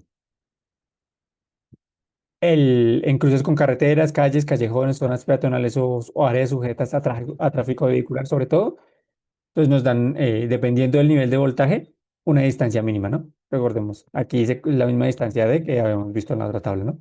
Que es menos de 1000 voltios, 5 metros. Desde, no sé, 7,6 kilovoltios hasta los 44 kilovoltios son 5,6 metros, o sea, se agrega un pequeño porcentaje, solo 60 centímetros. de 57 a 66 kilovoltios, 5,8 metros, de 110 a 115, 6,1 metros, de 220 a 230, 8,5 metros, y 500 voltios, 11,5 metros. Digamos que aquí es donde hay un salto importante, aunque si se fija, pues el salto en tensión también es importante. Entonces, serían esas distancias de. Las distancias de uno, aquí estarían, aquí están ordenadas de manera inversa. Entonces tendríamos para menos de 1000 voltios o menos de 1 kilovoltio, 5,6 metros. No, mentiras, esta distancia D es esta misma distancia. Si no estoy mal. La distancia de uno comienza acá. Entonces, esa distancia de uno, ¿qué es? Son las distancias mínimas al suelo desde líneas que recorren avenidas o carreteras o calles, ¿verdad? También para el tránsito peatonal. Entonces tenemos 5 metros, 5,6 metros, 5,8 metros, 6,1, 8 metros y 11,5 metros. Y si fijan, son prácticamente las mismas distancias. La única diferencia es en esta. En esta de 230 a 220, aquí es 8 metros y aquí es 8,5 metros. Pero sin embargo se mantienen las mismas distancias. La distancia al suelo D. Bueno, son las que tenemos acá. Esto solo está repetido, esto lo voy a tener en cuenta. Voy a corregirlo.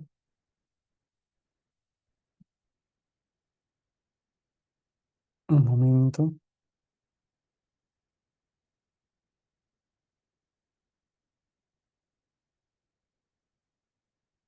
Ok, ya. Porque esta diapositiva me dice qué tabla es. Por eso lo mantenía. Tenemos aquí la distancia E, que la distancia E, recordemos que es para los tranvías. Entonces, en ese caso, pues, normalmente un tranvía va a tener una altura mayor. Entonces, inician desde los 7,51 metros hasta los 11,1 metros a 500 kilovoltios, manteniendo, digamos, que esos eh, incrementos pequeños, aquí eran de 60 centímetros, aquí son de también 60 centímetros, luego 20 centímetros, luego 30 centímetros.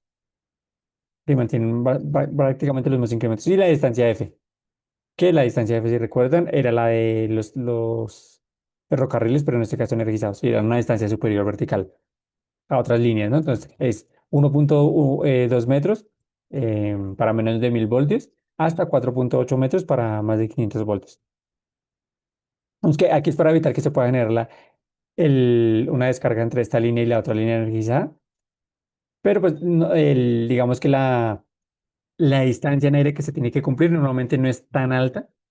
em, entonces, por eso es que el incremento aquí es más pequeño, porque pues como aquí ya contamos con una distancia previa al suelo, que es esta. Entonces, por eso esa distancia es menor. O sea, digamos que esa distancia lo único que busca asegurar es que no se genere la descarga entre esta línea y esta otra línea energizada, que pues es la línea del tranvía o ferrocarril o metro. La distancia era para el paso de barcos en agua navegable, que inicia en los 9,6 metros, obviamente teniendo en cuenta el barco, pues la distancia debe ser alta, ¿no? Distancia mínima vertical respecto al el máximo nivel de agua G, o sea, que es respecto al agua, ¿no? Al barco que está pasando por ahí, ¿no? En cruce con ríos, canales navegables o flotantes adecuados para embarcaciones con una altura superior a los 2 metros, pero inferior a los 9 metros. Digo, a los 7 metros. Entonces, por eso que la distancia inicia en los 9,6 metros. Porque siempre se van a tener al menos 2,6 metros, teniendo en cuenta que el máximo barco que podría pasar ahí sería de 7 metros o menos. Mucho menos de 7 metros. Entonces la distancia siempre va a ser mayor a 2,6 metros. Y va hasta los 12,9 metros, con los mismos rangos de tensión eléctrica.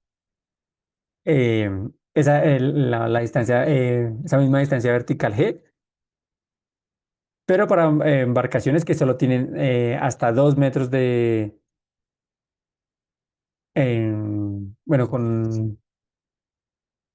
sí, no adecuadas para, bueno, no adecuadas, aquí sí eran adecuados, sí. para embarcaciones con una altura menor. Entonces, no adecuadas para embarcaciones con una altura mayor a 2 metros. O sea, básicamente, solo para barcos que tengan una altura menor a los 2 metros. Entonces, pues, como la altura máxima es solo es 2 metros, la distancia mínima es 4,6. Si se fijan acá, también se mantiene esa distancia de 2,6 metros. Pues siempre va a ser mayor a 2,6 metros. Digamos que esa es la distancia aérea que se necesita mínimo. Pues por eso siempre teniendo en cuenta el nivel, la altura máxima del barco, pues se calcula la cantidad de aire que debe tener ahí, debe tener ahí para que se evite la descarga eléctrica. Las siguientes eran las distancias verticales al piso de un cruce por espacios usados como campos deportivos abiertos o sin infraestructura en la zona de servidumbre, tales como lo podrían ser las graderías, casetas o cualquier tipo de edificación ubicada bajo conductores. Entonces se tiene que es desde los 12 metros, la distancia más alta de las más altas, sí, pues teniendo en cuenta que van a haber elementos ahí, o sea, construcciones, hasta los 14,6 metros. Si se fijan, la distancia no aumenta mucho. ¿Por qué? Porque ya iniciamos desde un nivel bastante alto para mínimas tensiones. Y la otra sería, en este caso, la distancia, en este caso horizontal, para lo mismo, ¿no? Para campos deportivos que incluyen infraestructura, tales como pueden ser graderías, casetas o cualquier tipo de edificación. O sea, esas distancias horizontales son 7 metros hasta los 11,1 metros, lo mismo. Como iniciamos con digamos, con una distancia mínima muy grande, pues el incremento no es tan importante. En cuanto a, digamos que son las distancias que se deberían de tener para o que, con las que debería contar las instalaciones respecto al cables energizados, ¿no? Para las distancias mínimas en relación a los trabajos o cerca a partes energizadas, pues ya serían otras distancias, que es cuando una persona está haciendo una actividad cerca a un elemento energizado, que no es un conductor, o bueno, no es una edificación en conductor, vamos, es otro tipo de distancia. Entonces, cuando se van a trabajar con partes energizadas o cerca de ellas, el trabajador puede estar expuesto a contactos directos, inducción o arcos eléctricos, que ya son tipos de riesgos eléctricos que ya vimos previamente, ¿no? Por tanto, la instalación debe poner en condición eléctricamente segura antes de iniciar la labor. Pues el trabajo con tensión debe ser permitido cuando se demuestre que al desenergizar se generan riesgos adicionales, incluyendo los de carácter social y ambiental. O sea, básicamente, en una línea de alta tensión, pues no es fácilmente desenergizable, porque pues, se necesita el suministro de energía. Entonces, se exceptúa de este riesgo los trabajos en líneas de transmisión y en redes de distribución, siempre y cuando se disponga con los equipos y protocolos adecuados y se cumplan con los requisitos señalados en el presente reglamento. Pues los accidentes de origen eléctrico en trabajos con partes energizadas comúnmente son el resultado de arcos eléctricos originados por cortocircuitos, fallas a tierra o contacto de herramientas con partes energizadas. Puede ser un choque térmico o acumulación de polvos, pérdidas de aislamiento o depósitos de material conductor o ionización del medio. Y pues, ionización es básicamente una polarización temporal del medio. Ionización normalmente son de gases. Entonces, lo que sucede aquí es que cuando se genera una descarga eléctrica, el aire se ioniza de manera temporal. Entonces, ese aire por el que se está generando la descarga eléctrica está ionizado, haciendo que sea más fácil, o sea, que la descarga eléctrica se mantenga. Y una vez digamos que la descarga se disipa o se detiene, ese aire queda ionizado de manera temporal. Porque pues, vamos que aquí por principio de densidad relativa, conforme este gas se ioniza, se aumenta su temperatura, igual que todos los conductores por efecto Joule. Entonces, cuando un gas tiene una temperatura mayor, su densidad disminuye. Entonces, cuando ya no hay arco eléctrico, como este tiene una temperatura mayor, el aire suba y aquí entra nuevo aire frío. Entonces, pues el aire ionizado se disipa. Pero si mientras está siendo energizado, digamos que ese volumen de aire se mantiene fijo ahí porque está ionizado. Entonces, digamos que es algo que deberíamos tener en cuenta, ¿no? La ionización del medio. El, el que en las instalaciones de los tableros de distribución de potencia, los centros de control ya sea de motores o celdas o en general aquellos tableros de potencia de mayor de 100 kilovoltiamperios, o 100 kilovatios, es equivalente, deben cumplir con lo siguiente, a excepción de las instalaciones domiciliares o similares de pequeños comercios o de pequeñas industrias. Pero pues, una instalación residencial difícilmente va a tener esa potencia. Y pues una industrial lo puede llegar a tener, pero es más difícil. Consultar y acatar la información de la etiqueta del equipo donde se identifica el nivel de riesgo y los elementos de protección requeridos. O sea, digamos, el elemento suele venir con qué nivel de riesgo tiene y qué elementos de protección deberían tener para usar este equipo de manera segura, ¿no? Digamos, un protector diferencial o un solo magnético o ambos, o un relé térmico. Realizar una correcta señalización del área de trabajo y de las zonas aledañas a esta, básicamente. Desde aquí, digamos, aquí está mi máquina, delimitar una área en la cual no se debe acceder sin un equipo de protección personal o no se debe acceder de manera regular, mientras la máquina esté operando, en algunos casos. Tener un plano actualizado y aprobado por una persona competente. O sea, esta máquina funciona así, estos elementos deberían, pues, tienen estas conexiones específicas. En los tableros y celdas donde la energía incidente sea igual o superior a los 5 joules por centímetro cuadrado, es, o 1,2 calorías por centímetro cuadrado, se debe fijar un aviso que indique la frontera de arco eléctrico, los datos sobre ese riesgo y la leyenda riesgo de arco eléctrico. Entonces, esto sobre todo cuando se tenga estos niveles de energía por área. Las personas no competentes, básicamente, que no tengan una formación técnica o las habilidades suficientes, un conocimiento mínimo, no deben sobrepasar el límite de aproximación restringido, que esto lo vamos a ver ahorita, y cuando se requiere intervenir a una fachada cercana a redes eléctricas desnudas, se debe solicitar al operador de red el cubrimiento o aislamiento temporal de los conductores. El, y el operador de red debe atender la solicitud a costo, obviamente, del usuario, ¿no? Digamos que es algo que debemos de tener en cuenta ahí en ese caso. Eh, digamos, en el caso de que pues tenemos una fachada de un edificio y se va a hacer una intervención que pues va a hacer que esas distancias se puedan, esas distancias de seguridad se vayan a incumplir, o sea, las distancias de trabajo, pues hacer esas solicitudes, ¿no? Y que pongan un, un cubrimiento o básicamente es que esos conductores se recubran con un aislante temporal, básicamente los cubren. Y pues para que, digamos, como se están sobrepasando esas distancias de seguridad, pues ese aislante cumple esa labor, porque pues tiene una resistencia mayor a la del aire, en ese caso específico. Y pues obviamente se va a tener un costo que pues lo tiene que pagar el usuario, que pues requiere de ese servicio. El límite de aproximación restringida debe ser señalizado, ya sea con una franja visible, hecha con pintura reflectiva de color amarillo u otra señal que brinde un cerramiento temporal y facilite al personal sin autorización identificar el máximo acercamiento permitido. Eso lo vamos a ver ahorita. O sea, la gráfica nos va a mencionar esto y esto es de las personas no competentes y es el límite de aproximación. Y cumplir las distancias mínimas de aproximación a equipos energizados de las tablas 10.3.10.5 BS y la figura 3.10.5 según corresponda, las cuales son adaptadas de estas dos normas, la NFPA 70 y la IEEE 1584.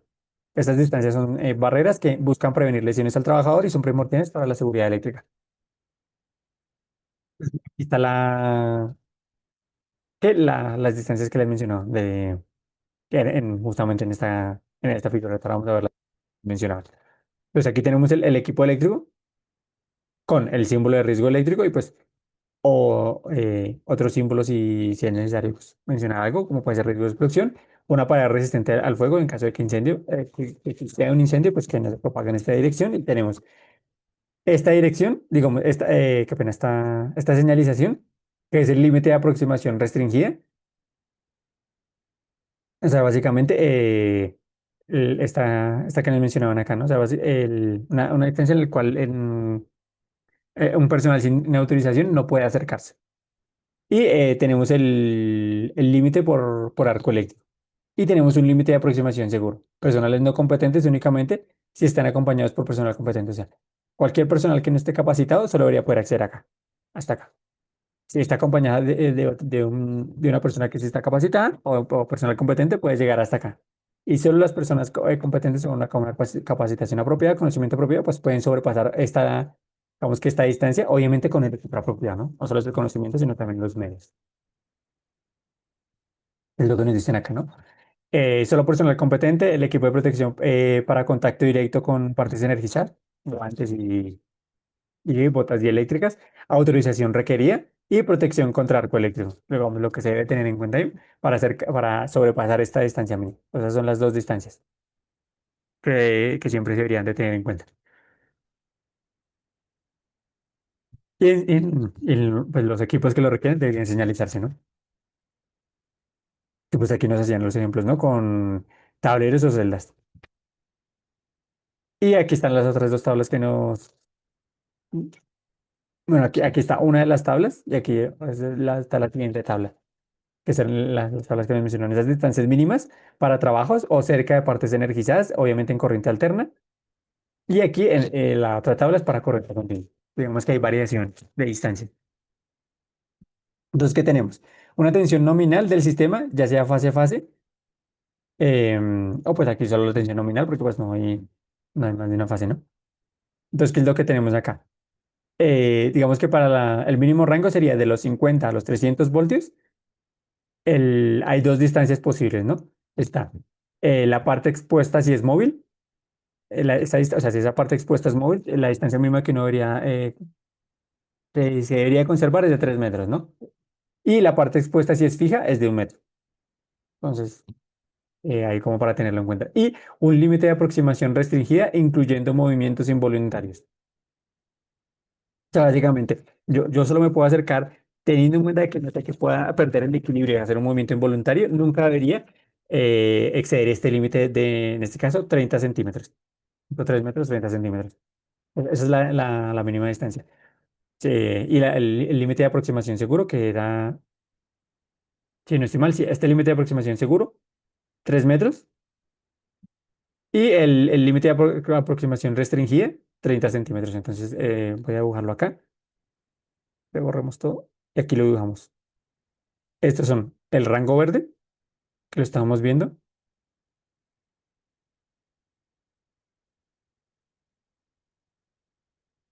Aquí también estaría ese rango verde. Básicamente es la continuación de esa tabla. Aquí tenemos ese mismo rango verde. Y aquí tendríamos el rango amarillo, ¿no? Que es básicamente solo para personal capacitado, con medidas de protección adecuadas.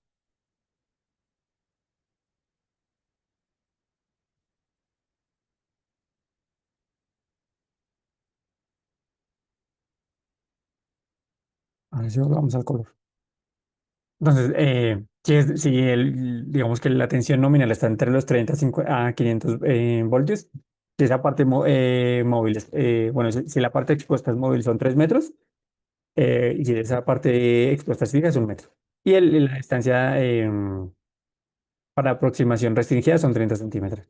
Si es de los 300 a los 750 voltios, se mantienen las mismas distancias, tanto si es móvil expuesta o si es una aproximación restringida. De los 750 voltios a los 15 kilovoltios, digamos que aquí ya hay un rango muy importante, se mantiene esa misma distancia para la parte expuesta si es móvil y si es fija, aumenta. Si se fijan, digamos que el incremento en distancia no es muy grande. Solo bueno, sí, porcentualmente es el 50%, pero aún así no es mucho en comparación de cuando esa parte expuesta puede ser móvil. Y el límite de aproximación restringida ya es de 0,7 metros, ¿no? 70 centímetros, más del doble de la anterior distancia. De los 15 kilovoltios a los 36 kilovoltios, esta parte expuesta siempre se mantiene fija, de hecho hasta los 72,5 kilovoltios. Y aquí ya aumentamos a 1,8 metros, o sea, 30 centímetros más. Aquí solo 10 centímetros más. Después el incremento serían otros 70 centímetros de los 36 a los 46 kilovoltios y se mantendría la misma distancia de aproximación restringida. Bueno, de hecho, de los 36 a los 121 kilovoltios, la distancia de parte fija es la misma. Solo en este último rango de los 72 a los 120 es cuando se aumenta 30 centímetros para la parte expuesta móvil. Y pasamos de 80 centímetros al metro. La continuación de la tablatería está acá. De los 130 a los 138 a 145, 3,4 metros, 3 metros y 1,2 metros. pues tendríamos 3,6 metros y 3,6 metros. Digamos que aquí no se diferencia entre si la parte expuesta es móvil o fija, de los 61 kilovoltios en adelante. Digamos que la distancia siempre es la misma. Y digamos que el incremento de la aproximación restringida, pues es ligeramente, no es 1,2 metros, 1,3 metros, 1,7 metros, 2,8 metros y 3,6 metros. Es para altos voltajes, ¿no? De 350 voltios en adelante. De 350 a 360 y de 500 a 550. Pues por eso que aquí los incrementos son grandes. Entonces, si se fijan, normalmente las distancias siempre van a ser 3 metros parte móvil y más o menos entre 1 y 2 metros parte fija. Y las distancias mínimas pueden ser desde los 30 centímetros hasta más o menos el metro para la mayoría de voltajes, hasta más o menos los 100 kilovoltios. Y para para corriente continua, ¿qué tenemos? De 100 a 300 voltios, lo mismo, 3 metros, 1 metro y 30 centímetros, aquí se mantiene igual. Se mantiene igual, de hecho, hasta los 75 kilovoltios. El salto otra vez ocurre en más de 100 kilovoltios. Y después de los 150 kilovoltios es cuando no hay diferencia entre si es distancia móvil o distancia fija. O sea, para la parte, ¿no? Y los incrementos también son, digamos que ligeros, ¿no? 30 centímetros, 50, 70, 80, 1 metro, 1,20 m, 1,60 m, 3,5 metros y 5 metros. Esto sobre todo para las altas tensiones. Digamos que estas son las distancias que uno debería de tener en cuenta. O sea, estas son las referencias que básicamente lo que mencionaba. El anexo general y la resolución. En algunos puntos usaba el anexo porque digamos que me era más cómodo.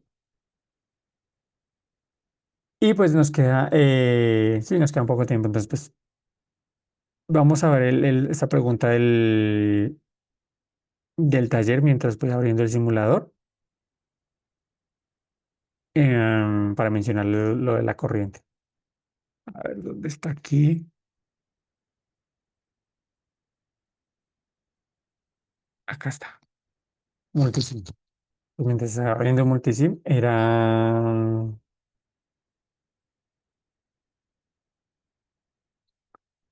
instalaciones, ¿no? Instalaciones eléctricas. Ah, bueno, aquí debo preguntar, porque como antes eran dos grupos y ustedes siguen teniendo dos cursos, al menos para esa materia, tienen fechas diferentes. Uno tiene que la máxima fecha de entrega es un sábado y el otro tiene que la próxima fecha de entrega es un jueves. Digo, es un martes. Digamos, el grupo uno tenía hasta el 20 de septiembre y el siguiente grupo pues tendrá hasta el martes siguiente, que es 23. Entonces, pero como todos terminaron clase el día de hoy, pues deberían mantenerse la misma fecha. Entonces, debo preguntar ahí, porque debería corregir eso. Nos gusta que un grupo tenga más tiempo que otro solo por unas fechas. A ver, esto era así, ¿no? Así. A ver, listo. Entonces, ahí pueden ver sí, el taller desde la plataforma. Pues Sí, señor. son 3 puntos, es un taller más corto. Digamos que sí, es más corto. Pues como yo lo tengo planeado, pues si se fijan la primera pregunta es de investigación, así que sí, tienen que buscar y poner referencias. Sí, sí. Creo que esta vez no he llegado a calificar ningún trabajo sin referencias, eso es bueno, porque recuerden, si el trabajo no tiene referencias, la nota ya de una vez se baja a la mitad. Entonces sí o sí tienen que poner una referencia y una referencia válida. O sea, no me valen que me escriban Google como referencia, o sea, una referencia. O sea, Google es un buscador. ¿Desde qué página o qué estudio, o dónde lo sacaron? ¿A dónde sacaron esa información? Entonces la pregunta es, ¿cuáles son los 3 factores de riesgo eléctrico más comunes en Colombia? Pues de los que vimos ahí, son los más comunes. Pues busquen de esos cuáles son los que más tienden a suceder en Colombia. Debe haber seguramente una noticia o un estudio que pues les diga cuáles son esos factores y pues mencionen a cuáles causas o actividades se deben. O sea, esos factores normalmente se relacionan con una actividad, normalmente una actividad industrial o una actividad económica, y qué consecuencias pueden tener. Entonces, pues digamos que teniendo en cuenta la actividad y el factor de riesgo, digamos que saber la consecuencia es más fácil.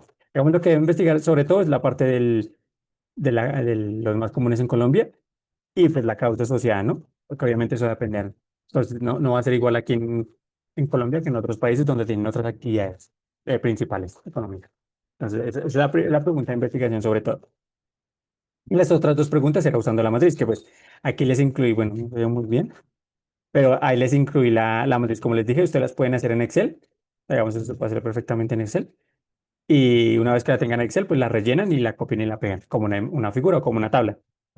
Que la copian como una tabla, pues como están adaptando esta matriz, ahí no tienen que seguir la cuadrícula que sigue el APA, porque están básicamente siguiendo un formato ya definido. Entonces, la pregunta es, usando esta matriz de riesgo, determinar el nivel de riesgo que puede ocasionar una descarga eléctrica. Aquí ya estamos viendo cuál es el evento o el efecto, la descarga eléctrica, debido a un arco eléctrico. El arco eléctrico, pues es lo mismo acá, el factor de riesgo. En una empresa que realiza soldaduras con Smoke, con una probabilidad de suceso de C. Entonces, Smoke es básicamente una manera de soldar, porque pues, existen varias maneras de realizar soldadura. Entonces, Smoke es una manera de soldar con una máquina específica. Entonces, esa sería nuestra fuente, una máquina Smoke. Entonces, si se fijan, para el primer punto ya tenemos el evento, el factor de riesgo y la fuente. Y yo les defino la probabilidad. Ha ocurrido una vez en la empresa. Como ha ocurrido al menos una vez en la empresa, ya es un riesgo materializado. Para que lo tengan ahí en cuenta, ¿no? Entonces, pues ahí ustedes tienen que definir cuál sería el riesgo en personas, económico, ambiental y en la imagen de la empresa. Pueden investigar de eh, em, accidentes que hayan sucedido a personas que realizan con soldadura por smoke, qué tipos de accidentes han sufrido. Digamos, investigan accidentes a soldadores por el uso de máquinas smoke. Y pues investiguen un poco a ver si les salen accidentes de tipo descarga eléctrica y ahí pueden, digamos, que ver qué tipo de consecuencias ha tenido esas personas y pues digamos que pueden interpretarlo, ¿no? Digamos, la consecuencia a nivel de la económica, o sea, en la empresa, la ambiental y la imagen. Por si acaso, muy seguramente la ambiental, o sea, sin efecto o con un efecto menor, porque pues esa descarga, en el peor de los casos que puede llegar a suceder, es un pequeño inconveniente. Entonces, como para que Esa es soldadura MIG. No, pero ya aquí definí Smoke, ¿no?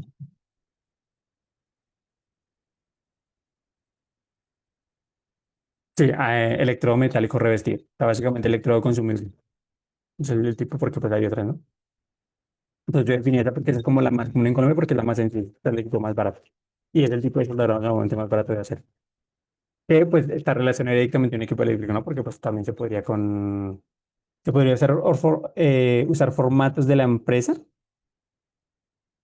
como así formato. O sea, no usar esta matriz. A ver si la matriz tiene estas mismas probabilidades, pueden usar. No, es que a ver, si la matriz luce, o sea, si la matriz tiene las mismas rangos de consecuencias, o sea, de 1 a 5 y son las mismas consecuencias que acabamos de ver, la podrían usar. Y las probabilidades son iguales, sí. Entonces, básicamente, si es este mismo formato, pero adaptado para su empresa, pues sí. Pero si es otro formato con otras probabilidades y otras consecuencias, o sea, que la probabilidad no va de A a E, sino va de 1 a 10 y las consecuencias no van de 1 a 5 sino de 1 a 6 o algo así, pues no, porque es otra matriz. Entonces, si coincide, sí. Si no, no. Entonces, ahí, una vez identifiquen los riesgos, tienen que identificar los 4 riesgos, ¿no? O sea, bueno, para personas medio, no sé, medio, porque pues eso puede generar una incapacidad económica, medio, pues teniendo en cuenta que es esto, ya saben que va a ser esta columna. Si fijan el ejemplo, yo también lo hice con P. No sé, medio bajo, ambiental también medio bajo y de la imagen de la empresa también medio bajo. Entonces, pues el nivel de riesgo más alto era medio. Y las acciones que deberíamos hacer es esto. Entonces, pues aquí nos dicen no buscar alternativas que presenten un menor riesgo, demostrar que se va a controlar el equipo, aislar con barreras a distancia, digamos que en este caso no es aplicable para esa actividad, y usar equipo de protección personal. Bueno, aquí también está, para mí también está equipo, usar equipo de protección personal. Entonces ahí, cuando se les da alguna de estas, pues díganme qué equipo de protección personal recomendarían, ¿no? O sea, busquen equipo de protección personal para soldadura o para realizar soldadura. Pues, ahí va a salir cuál es el equipo y ya. Y ese es el que van a recomendar, porque pues, no van a recomendar un equipo para una actividad que no, digamos que no coincide, ¿no? Entonces, eso es bastante más sencillo. El otro es, usando la misma matriz de análisis de riesgo, determinar el nivel de riesgo que puede ocasionar una falla en dispositivo de cuidado eléctrico. Entonces, ¿cuál va a ser el efecto? La falla de un dispositivo de cuidado eléctrico. Bueno, de un dispositivo de cuidado crítico. Pues si ustedes buscan qué es un dispositivo de cuidado crítico,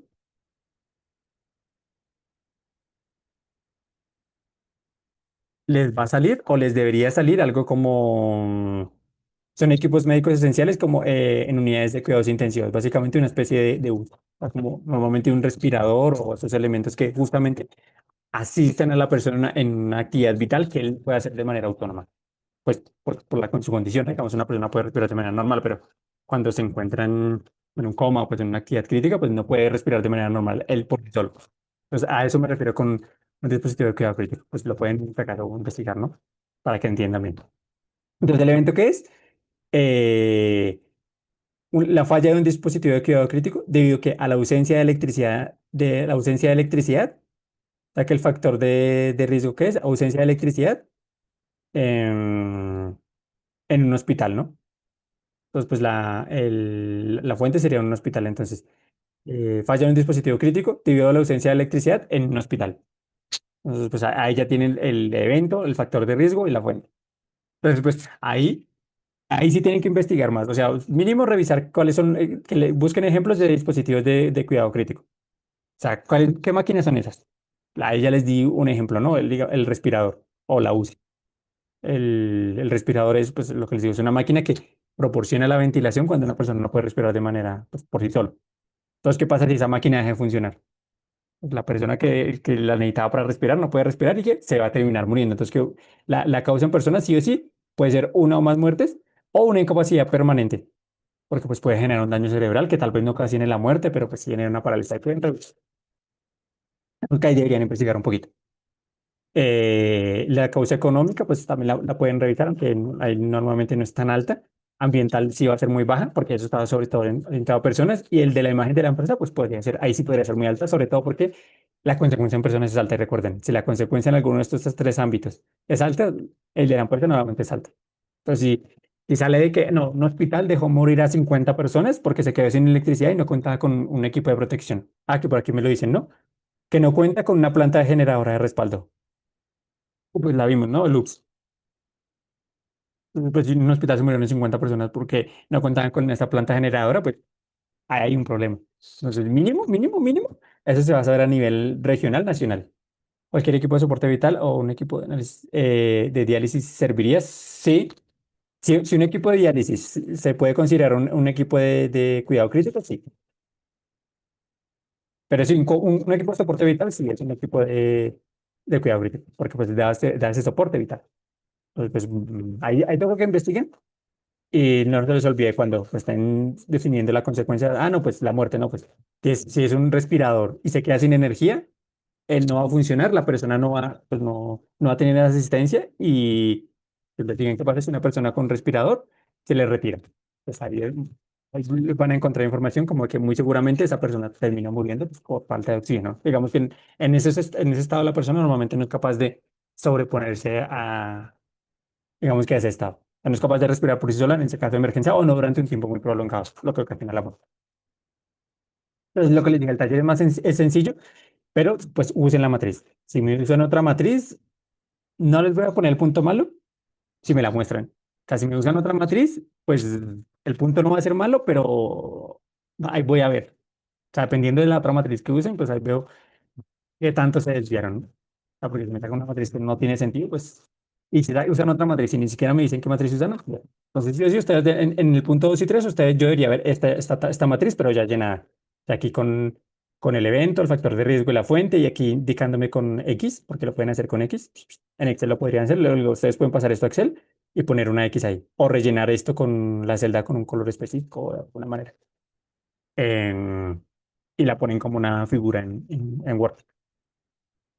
Y no se les olvide el apartado de referencias. Entonces, bueno, nos quedan 10 minutos. Entonces, creo que lo puedo hacer aquí de una vez. Entonces, recordemos, esto es multisim. Tun, tun, tun, tun, tun. Sí, eso es multisim. Entonces, si recuerda, bueno, les quería mostrar el ejemplo de porque el elemento de protección personal es tan bueno, ¿no? Entonces, íbamos a poner una fuente de poder, vamos a poner una de corriente alterna. ¿Sí? Aquí vamos a poner en básicas resistencias eléctricas. Entonces buscamos donde diga resistor acá. Bueno, aquí yo podría hacer esto para que me vean ya. Y voy a poner, no sé, una de... bueno, el de la persona era de 1000 ohmios, ¿no? ¿Dónde está la de 1000?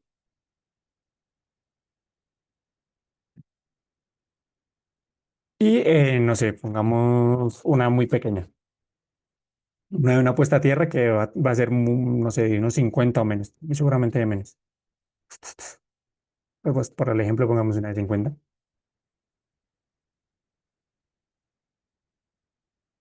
Y pongamos una mucho más grande. Una de una persona que está usando el equipo de protección personal, o sea que la resistencia eléctrica sería la de la persona, más la de los otros elementos. Pues muy seguramente va a ser de 10.000 o más.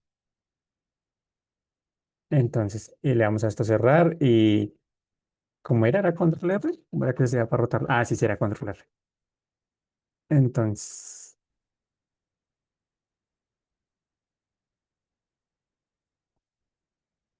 a esto le vamos a poner un label que va a ser puesta. No, pero no me deja poner espacios. Entonces vamos a ponerle PT de puesta a tierra.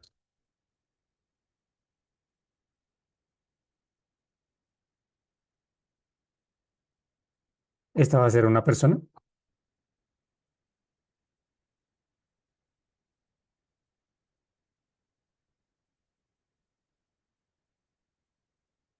Y esto va a ser el equipo de protección personal, ¿no? Entonces, ¿qué? Esto se llama EPP. Entonces, ¿qué es lo que sucede? Mi miércoles me faltó que la tierra. Ground, la tierra. Entonces, ¿cómo sería esto para que tenga sentido?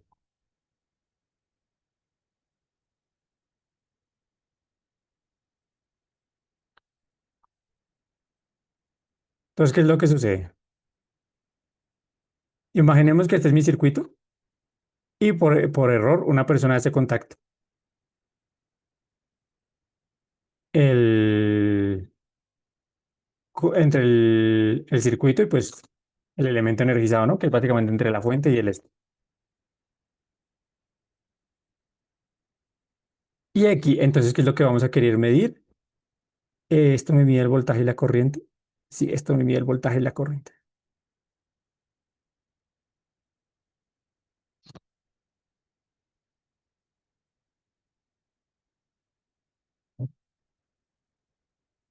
Ok, listo. Pero no me gusta ahí. Entonces, creo que si no estoy mal, yo puedo simular sin tener que tener los otros elementos. Entonces, si se fijan, aquí me dicen que la corriente, no, pero esto no me está indicando el valor que yo quiero ver. Por aquí donde tenemos un multímetro mejor.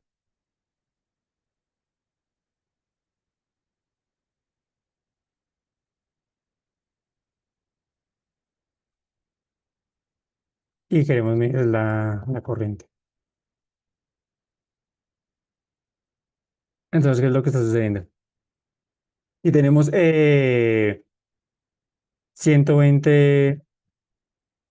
Pero está bien. Bueno, claro, con razón. Ahora sí. El, Porque depende si es corriente continua o alterna, ¿no? Entonces estamos en corriente alterna. Si estamos midiendo la corriente teniendo en cuenta los 120 voltios RMS y la resistencia de la persona, nos da que la corriente que está circulando por ese, por esa persona, en este caso es de 12 megaamperes, eso no tiene sentido. Eso sería pues saco la calculadora. Es voltaje sobre corriente, sí. Es 120 dividido 1000. 120 dividido 1000. Bueno, a ver si mido el voltaje. Bueno, no, ya sé por qué es. Porque estoy midiendo esto mal. Porque les dije que así no se medía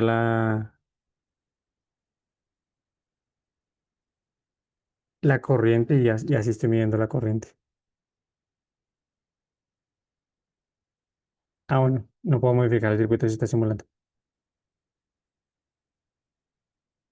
Debo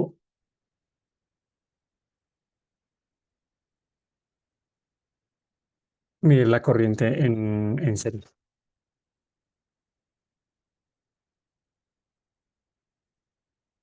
Ahora sí tiene sentido. Me dice que la corriente ahí es de 120 miliamperios. Pequeña, pero si recordamos el efecto de la corriente en el cuerpo, pues no es tan pequeño. Entonces, ¿qué es lo que sucede? Quiero ver si yo la mido así, me da lo mismo.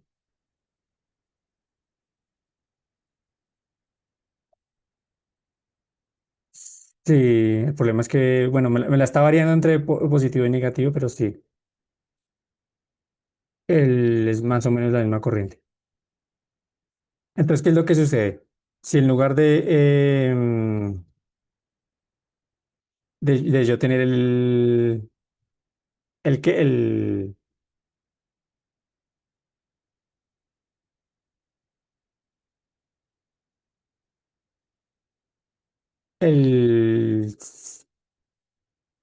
¿cómo me explico ya? Ya. Si en lugar de que la persona, o sea, sufra el accidente sin una puesta a tierra, tiene la puesta a tierra de una vez conectada, que básicamente este circuito también existe, ¿qué es lo que va a suceder? De una vez la corriente debería, es que no sé si conecto esto, seguramente es por esto. La corriente debería disminuir, ¿por qué? Porque la mayor cantidad de corriente debería irse por el otro camino.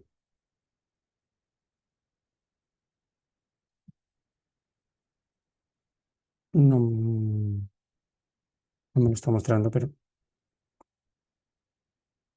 a ver, veamos la corriente en el otro equipo, en el otro lugar, que básicamente sería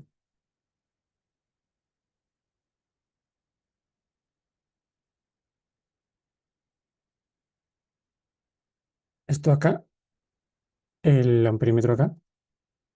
Este no era el amperímetro, carajo. Este.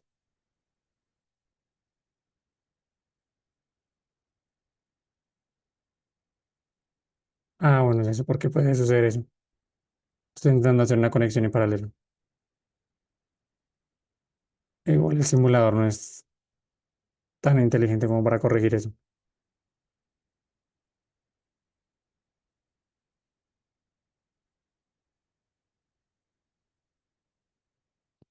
Efectivamente. Mire, si se fijan, cómo es la corriente que está circulando por la Tierra, pues es mucho más grande, es de 2,4 amperios. Prácticamente 10, como 5 veces más grande, solo porque la resistencia es más pequeña. Y si comparamos esa corriente con la corriente que estaría circulando por el,